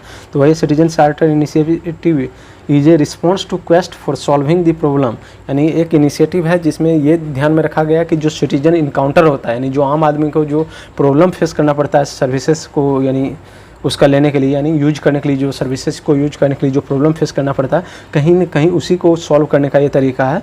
और की फीचर्स क्या है सिटीजन चार्टर का, तो it is a return voluntary, return होता है ये और वॉलंटरी होता है। वॉलंटरी करने का मतलब ये हो गया कि वो डिपार्टमेंट जो है खुद से यानी रिलीज करेगा सिटीजन चार्टर, ये यानी उस पर यानी लीगल ऑब्लिगेशन नहीं है कि उसको करना ही पड़ेगा, यानी वो करे या ना करे आप उसको लीगली नहीं कर सकते हो, यानी कोर्ट में ले जा नहीं सकते हो कि वो सिटीजन चार्टर क्यों नहीं बनाया है, यानी वो लीगली इन्फोर्सेबल नहीं है और इसलिए वो नॉन जस्टिफाइबल है। Return voluntary declaration bye service provider about the service standard के बारे में बताता है, चॉइस एक्सेसिबिलिटी के बारे में बताता है और नॉन डिस्क्रिमिनेशन के बारे में बताता है, एंड ट्रांसपेरेंसी अकाउंटेबिलिटी ये सब के बारे में वो पूरा डील करता है। फिर सिग्निफिकेंस ऑफ सिटीजन चार्टर क्यों जरूरी, तो देखो सिटीजन चार्टर इसीलिए ज़रूरी है, यही क्वेश्चन पूछा गया है मेंस में 2018 में शायद जीएस पेपर 4 में कि सिटीजन चार्टर क्यों इंपॉर्टेंट है। तो सिटीजन चार्टर एक कहीं ना कहीं एक टूल है गुड गवर्नेंस को अचीव करने के लिए। गुड गवर्नेंस तभी अचीव होगा जब सिटीजन को क्या करोगे, आप अच्छे से सर्विस प्रोवाइड करोगे। इसके लिए जो है 3 एसेंशियल एस्पेक्ट है जो कि एम्फेसाइज किया गया है गुड गवर्नेंस में, वो है क्या, ट्रांसपेरेंसी, अकाउंटेबिलिटी और रिस्पॉन्सिवनेस ऑफ द एडमिनिस्ट्रेशन। ये सिटीजन चार्टर क्या करता है, सर्विसेज प्रोवाइड करता है पीपल को जो है टाइम बाउंड मैनर में, और उसके ग्रीवांसेस को रिड्रेस करता है और उसके लाइफ को क्या करता है, इंप्रूव करता है। ग्रीवांसेस मतलब कंप्लेन को। It insurance the trust between this service provider and its user, यानी कहीं ना कहीं अगर आपको सही समय पर सर्विसेज मिल जाएगा तो क्या होगा, आपको एडमिनिस्ट्रेशन यानी गवर्नमेंट में क्या होगा, कहीं ना कहीं ट्रस्ट बढ़ेगा। And empowers the citizen in relation to the public service delivery, और सिटीजन को क्या करता है, एम्पावर करता है सर्विस डिलीवरी से रिलेटेड। तो ये हो गया सिग्निफिकेंस हो गया। किस प्रिंसिपल पे ये बेस होता है, तो 6 चीज़ पे बेस्ड होता है, 6 प्रिंसिपल पे बेस्ड होता है citizen charter.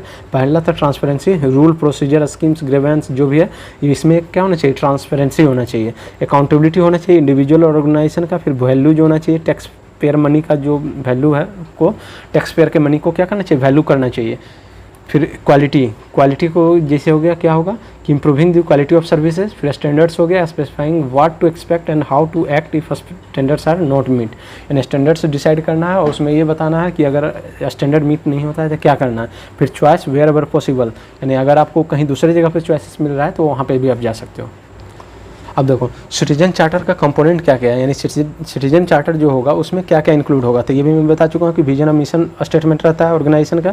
Expectation from clients से हम क्या एक्सपेक्ट करते हैं, ग्रीवांस रिड्रेसल मैकेनिज्म होता है, detail of the business transacted by the organisation, यानी वो कौन सा सर्विस प्रोवाइड करता है उसका पूरा डिटेल होता है। स्टेक होल्डर, जैसे कि अभी मैंने डिपार्टमेंट ऑफ पोस्ट वाला दिखाया था, उसमें मेल सर्विस था, फाइनेंशियल सर्विस था, ये सब प्रोवाइड कर रहा था। स्टेक होल्डर के बारे में डिटेल देता है, जैसे सिटीजन, क्लाइंट्स, कौन कौन सिटीजन है, क्लाइंट है, वो भी डिटेल में मैंने दिखाया था। स्टैंडर्ड्स ऑफ क्वालिटी कि यानी किस तरीके का स्टैंडर्ड्स वो प्रोवाइड कर रहा है, यानी सर्विसेज प्रोवाइड कर रहा है, क्वालिटी, टाइम फ्रेम, ये सब डिसाइड करना।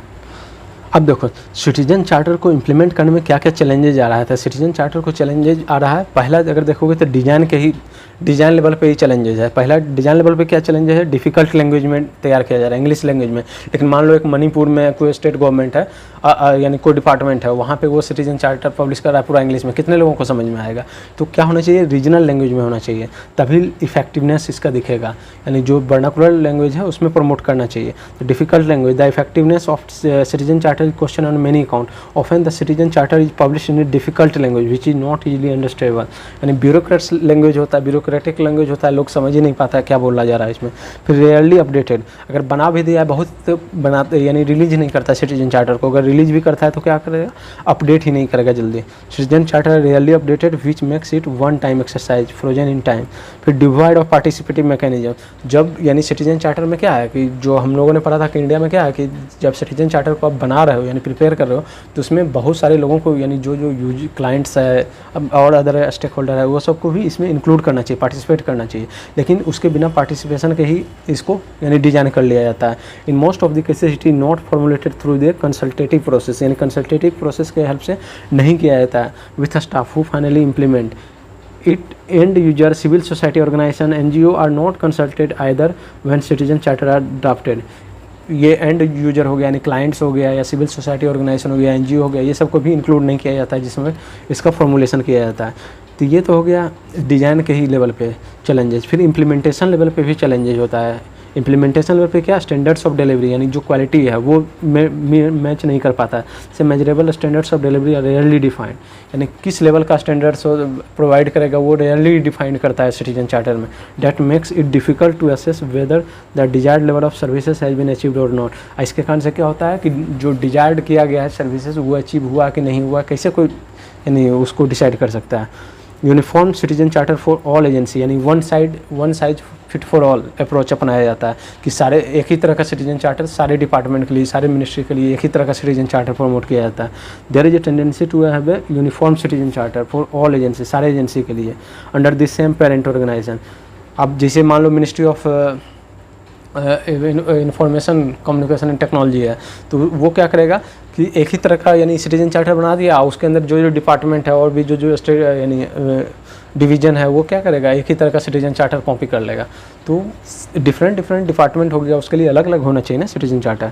Citizen charter has still not been updated by all ministry और डिपार्टमेंट, अभी भी जो है बहुत सारे डिपार्टमेंट और मिनिस्ट्री ने जो है सिटीजन चार्टर को अपडेट नहीं किया। विच ओवरलुक लोकल इशू यानी जो कि क्या करता है, लोकल इशू को ध्यान में नहीं रखता है, नज़रअंदाज कर देता है।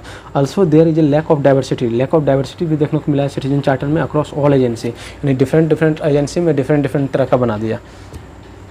यानी उसके सर्विस डिलीवरी से रिलेटेड क्या होगा उसमें यानी वेरिएशन देखने को मिलेगा। लैक ऑफ डाइवर्सिटी करने का मतलब ये लैक ऑफ डाइवर्सिटी करने का मतलब ये हुआ कि उसमें डाइवर्सिटी देखने को नहीं मिलेगा, यानी यूनिफॉर्म हो गया, सबका सिटीजन चार्टर एक ही जैसा हुआ, कॉपी पेस्ट सिंपल। यानी किस डिपार्टमेंट में क्या जरूरी है उस चीज़ को नहीं ध्यान में रखा जाएगा, कौन सा सर्विस क्या प्रोवाइड कर रहा है उसको ध्यान में ना रखते हुए बल्कि सब एक ही कॉपी पेस्ट कर देगा। फिर इश्यू रिलेटेड टू सिटीजन है, फिर सिटीजन रिलेटेड भी कुछ इशू है। क्या, इन्फॉर्मेशन एसिमेट्री, ये सिटीजन जो है सिटीजन के पास प्रॉपर इन्फॉर्मेशन नहीं है, यानी अनअवेयर है वो। Lack of awareness regarding the charter, उसको पता ही नहीं है कि सिटीजन चार्टर भी इस तरह का कुछ होता है। And department are reluctant in handing out punishment for non compliance with it, अगर जो नहीं इसको यानी एक्सेस जो डिपार्टमेंट इसको यानी कंप्लाई नहीं करता है सिटीजन चार्टर को उसके लिए कोई पनिशमेंट का ही प्रोविजन नहीं है। फिर lack of interest, organisation are generally disinterested, यानी ज़्यादातर ऑर्गेनाइजेशन जो है डिसइंटरेस्ट होता है, रिलक्टेंट होता है in following through which the standards committed in the citizen charter, यानी जो कमिटमेंट किया है उसने स्टैंडर्ड्स खुद के लिए डिसाइड किया उसी को खुद फॉलो नहीं कर पाता है। Since this is not incentive और मोटिवेशन, क्योंकि ये उसके लिए ना तो मोटिवेशन का काम करता ना ही इंसेंटिव के लिए काम करता है। ऐसा भी नहीं है कि कोई डिपार्टमेंट अगर प्रॉपर तरीके से वो अपने स्टैंडर्ड को मीट कर पाया, सर्विसेज डिलीवर कर पाया तो उसके लिए कोई इंसेंटिव है, तो इसलिए उसको मोटिवेशन नहीं मिलता है। मोटिवेशन नहीं मिलता है तो इसलिए डिसइंटरेस्टेड होता है डिपार्टमेंट। फिर कुछ जो यानी इशू है वो ग्रीवांस रिड्रेसल से रिलेटेड है। क्या कि लैक ऑफ अकाउंटेबिलिटी, यानी कोई अकाउंटेबिलिटी ही नहीं है। In case of most organisation no reporting and periodic review mechanism, यानी जितने अधिकतर ऑर्गेनाइजेशन में आप देखोगे, ज़्यादातर ऑर्गेनाइजेशन में उसमें कोई रिपोर्टिंग का यानी टाइम ही नहीं दिया गया, ना ही कोई पीरियोडिक रिव्यू का यानी मैकेनिज्म दिया गया। Has been evolve to assess the implementation of charter, यानी चार्टर का इम्प्लीमेंटेशन को यानी किस तरीके से उसको इवॉल्व किया जाए इसके लिए कोई यानी रिपोर्टिंग नहीं किया जाता है। Even an annual report does not include a review of charter implementation और प्लान फॉर इम्प्लीमेंटेशन। इवन जो एनुअल रिपोर्ट तैयार किया जाता है डिपार्टमेंट की तरफ से उसमें भी जो है रिव्यू जो है चार्टर इम्प्लीमेंटेशन का उसको रिव्यू नहीं किया जाता है, ना ही जो प्लान होता है इम्प्लीमेंटेशन का उसके लिए तैयार किया जाता है कि आगे किस तरीके से इसको और इफेक्टिव बनाया जाए। फिर issue related to human resource से भी कुछ इशू है रिलेटेड, जैसे लैक ऑफ ट्रेंड स्टाफ भी अनट्रेंड है। In many cases the concern staff were not adequately trained, जो यानी जो उससे रिलेटेड स्टाफ सिटीजन चार्टर को देखता है वो ज़्यादा ट्रेंड ही नहीं है। For any citizen charter to succeed the employ responsible for its implementation should have a proper training. अगर सिटीजन चार्टर को यानी सक्सेसफुल होना है तो उसके लिए ज़रूरी है कि प्रॉपर ट्रेनिंग प्रोवाइड किया जाए उसके स्टाफ को।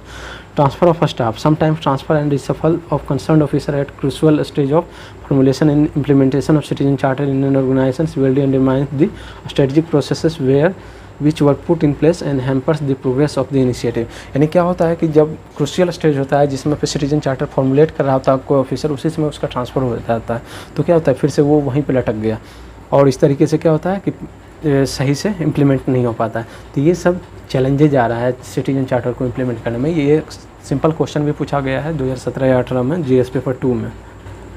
तो वे फॉरवर्ड क्या यानी क्या क्या सजेशन आप देख सकते हो। तो पहला थी clarity and precision in standard, यानी पहला चीज़ क्लैरिटी होना चाहिए, यानी सिटीजन चार्टर जो होना चाहिए पूरा क्लियर होना चाहिए वो कि क्या वो डिलीवर करना चाहिए। To deliver on citizen charter purpose it is important to include precision, यानी पूरा प्रिसीजन के साथ एक्यूरेसी ज़्यादा से ज़्यादा हो into standard and commitments to address the ambiguous vision and mission statement, यानी झूठ का नहीं लिख देना है कि ये अचीव करना चाहते हैं, ये मिशन है, तो प्रॉपर क्लियरली यानी होना चाहिए, क्लैरिटी होना चाहिए उसमें कि हाँ ये अचीव करना चाहते हैं, इतने स्टैंडर्ड टाइम में हम मीट कर लेंगे। पार्टिसिपेटरी स्ट्रक्चर, यानी इफेक्टिव मॉनिटरिंग और इवेल्यूशन सिस्टम होना चाहिए। Ensure regular review of performance of citizen charter, thereby make organisation participatory, responsive and accountable, यानी ऑर्गेनाइजेशन को पार्टिसिपेटरी बनाना चाहिए, रिस्पॉन्सिबल बनाना चाहिए और अकाउंटेबल बनाना चाहिए। फिर जो यानी लैंग्वेज होना चाहिए सिटीजन चार्टर का वो ईजी होना चाहिए, यानी वर्नाकुलर लैंग्वेज में होना चाहिए ताकि जो आम आदमी है वो उसको समझ सके। फिर सर्वोत्तम मॉडल, सर्वोत्तम मॉडल सिंपल क्या है ये समझो कि डिपार्टमेंट ऑफ जो administrative reform and public grievances है उसने जो है इसको और ज़्यादा इफेक्टिव बनाने के लिए, यानी ताकि अच्छे से अच्छे सर्विस प्रोवाइड किया जा सके कस्टमर को, उसके लिए उसने जो है 2006 में एक और मॉडल लॉन्च किया, उसका नाम है सर्वोत्तम मॉडल। तो इसको बोल रहा है कि इसको इम्प्लीमेंट करना चाहिए, यानी सर्विस डिलीवरी एक्सीलेंस मॉडल, यानी सेवा प्लस उत्तम, 2 वर्ड से मिल करके बना है। मीन्स जो सर्विसेज प्रोवाइड करना चाहिए वो बेस्ट क्वालिटी का होना चाहिए, यानी एक्सीलेंस होना चाहिए क्वालिटी ऑफ सर्विसेज। तो इससे क्या होगा, it can help in improving the quality of public service, इससे जो होगा क्वालिटी जो है पब्लिक सर्विस का डिलीवरी में वो क्या होगा, इंप्रूव होगा। Effective grievance redressal mechanism and successfully implementation of citizen charter, यानी ये 3 कंपोनेंट को इसमें शामिल किया गया है कि जो क्वालिटी ऑफ सर्विसेज होगा वो क्या होगा, एक्सीलेंस होगा, इफेक्टिव ग्रीवांस रिड्रेसल मैकेनिज्म होगा और सक्सेसफुल इम्प्लीमेंट किया जाएगा किसको, सिटीजन चार्टर को। तो इसको इम्प्लीमेंट करना चाहिए।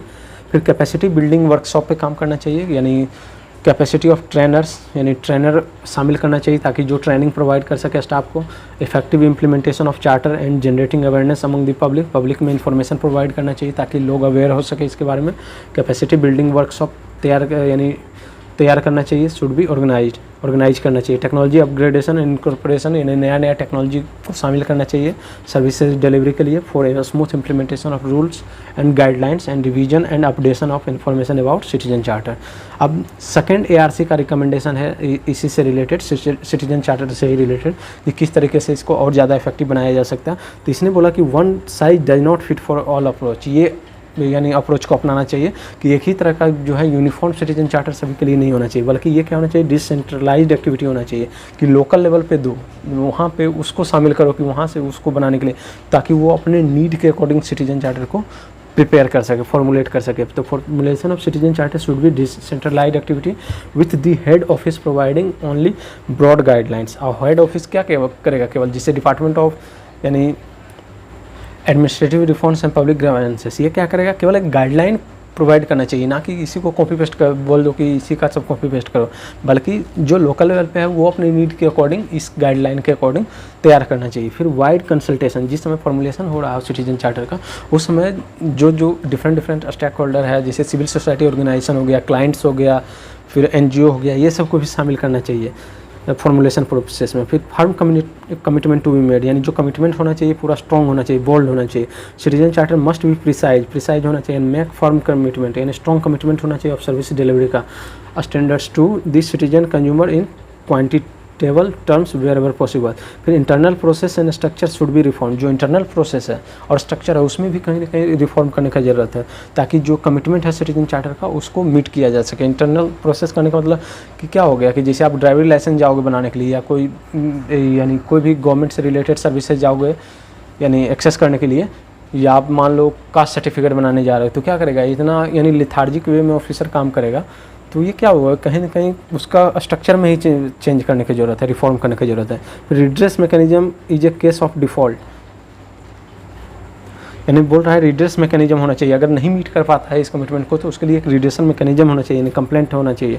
पीरियोडिक एवोल्यूशन होना चाहिए सिटीजन चार्टर का थ्रू एक्सटर्नल एजेंसी, यानी एक्सटर्नल एजेंसी को, यानी कोई थर्ड पार्टी को इन्वॉल्व करे जो कि उसका क्या करेगा, पीरियोडिक एवोल्यूशन करेगा हर एक साल या 6 महीने में। Hold officers accountable for result के लिए ऑफिसर्स को अकाउंटेबल बनाओ, यानी अगर अब नहीं मीट कर पाता है वो कमिटमेंट को तो उसके लिए क्या करो कि उसको फाइन लगाओ, ये पेनल्टी लगाओ। तो ये हो गया hold officer accountable for result.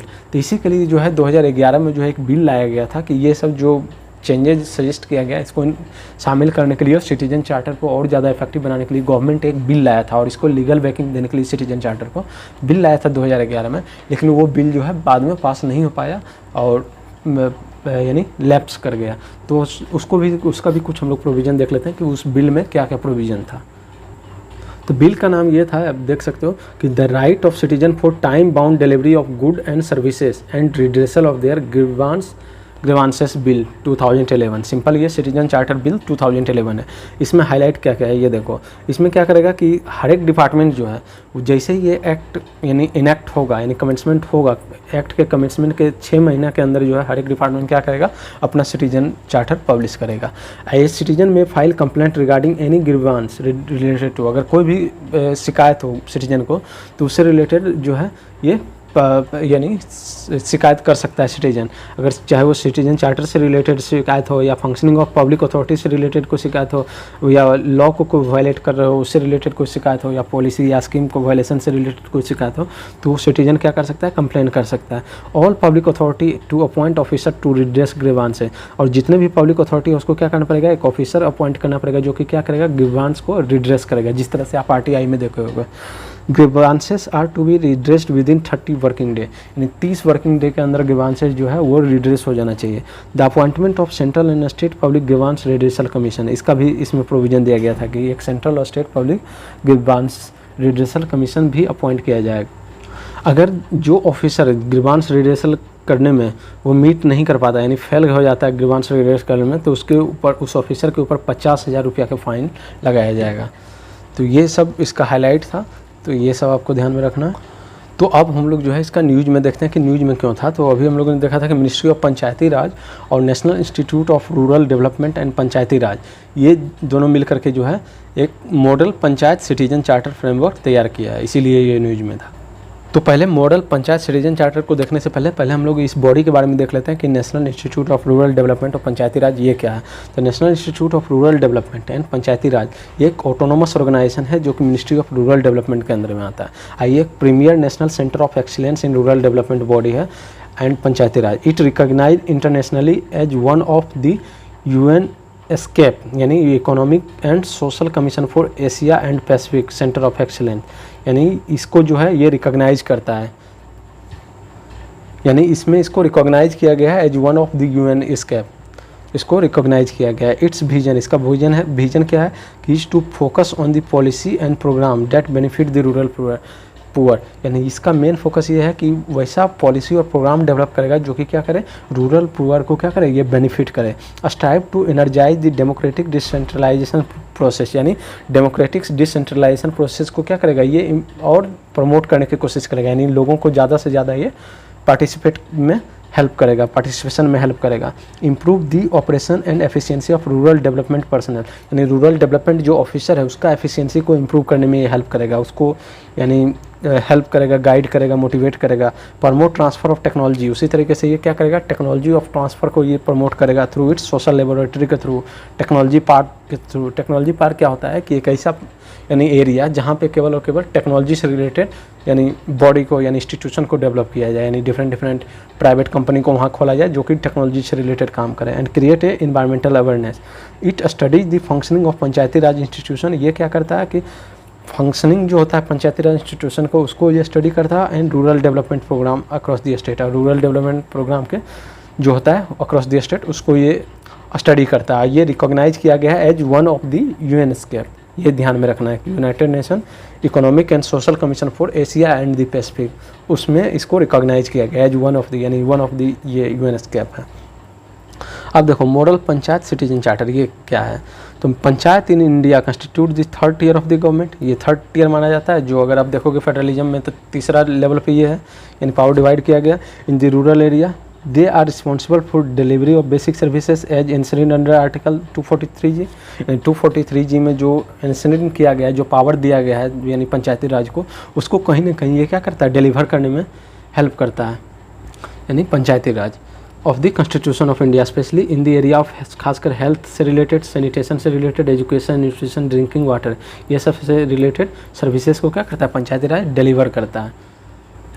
तो इसी को देखो, इसी का जो फंक्शनिंग ये परफॉर्म कर रहा है, इसी को और ज़्यादा इंप्रूव करने के लिए इसको लाया गया, सिटीजन चार्टर को इंट्रोड्यूस किया गया। तो बेसिक ऑब्जेक्टिव इसका ये है कि ग्राम पंचायत सिटीजन चार्टर का is to empower the citizen. Information जब मिलेगा तो उसे क्या होगा, एम्पावर होगा सिटीजन, अपने यानी राइट से अवेयर होगा in relation to public services and improve the quality of services. Quality of services क्या होगा, इंप्रूव होगा without any prejudice and in accordance with expectation of the citizen, और सिटीजन के एक्सपेक्टेशन को फुलफिल कर पाएगा। It brings professionalism in panchayat functioning, यानी panchayat functioning में क्या करेगा, प्रोफेशनलिज्म लाएगा। And helps to reach out all sector of the community, और सारे सेक्टर को कवर करने की कोशिश करेगा विदाउट कोई डिस्क्रिमिनेशन का। The standard committed by the panchayat are useful yardstick, जो स्टैंडर्ड कमिट किया जाएगा पंचायत के द्वारा सिटीजन चार्टर में, वो एक तरह का क्या हो गया, यार्डस्टिक का काम करेगा, यानी स्केल का काम करेगा, यानी उसकी स्टैंडर्ड के बेसिस पे क्या करोगे, आप मेजर करोगे उसको। For monitoring and evolution of service delivery, it will help in making the citizen aware of their right, अपने राइट के बारे में अवेयर होगा on the one hand, and to make the panchayat and their elected representatives directly accountable to the people. और लोगों के against क्या होगा, ये अकाउंटेबल होगा, जो भी पंचायत होगा उसके रिप्रेजेंटेटिव होगा on the other hand. It has been prepared for delivery of the services across the 29 sector, aligning sectors with localise sustainable development goal. It would ensure transparent and effective delivery of public services, यानी जो है transparent और effective delivery जो है public services का, उसको promote करेगा। For sustainable development and enhance citizen services experience है। Deepening inclusive and accountable self government, ये प्रमोट करेगा by incorporating diverse view while designing and delivering services, यानी ये सब इसका ऑब्जेक्टिव। तो इस तरीके से पूरा सिटीजन चार्टर कंप्लीट हो गया। तो दो यानी टॉपिक था पॉलिटिक्स से रिलेटेड जून में, यानी जून के मंथ विजन आईएएस का मंथली के मैगजीन में, तो ये दोनों को मैंने कवर कर दिया। अगर आपको कोई भी डाउट हो तो नीचे आप कमेंट में लिख करके पूछ सकते हैं।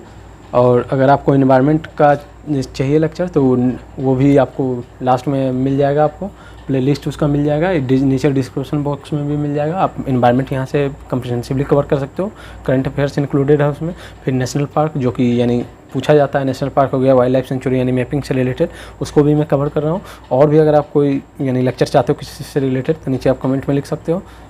और इस PDF के लिए तो आप इसका तो विजन का तो सीधा विजन की वेबसाइट से आप डाउनलोड कर सकते हो जा करके वहाँ से, या तो आप सीधा कोई भी शॉप पे जा करके आप वहाँ से परचेज कर सकते हो विजन आईएएस का। और इन्वायरमेंट के PDF के लिए आप टेलीग्राम ज्वाइन कर लेना, टेलीग्राम से जा करके आप इन्वायरमेंट का PDF डाउनलोड कर सकते हो। और कोई भी सजेशन देना चाहते हो तो आप नीचे कमेंट बॉक्स में लिख सकते हो। धन्यवाद।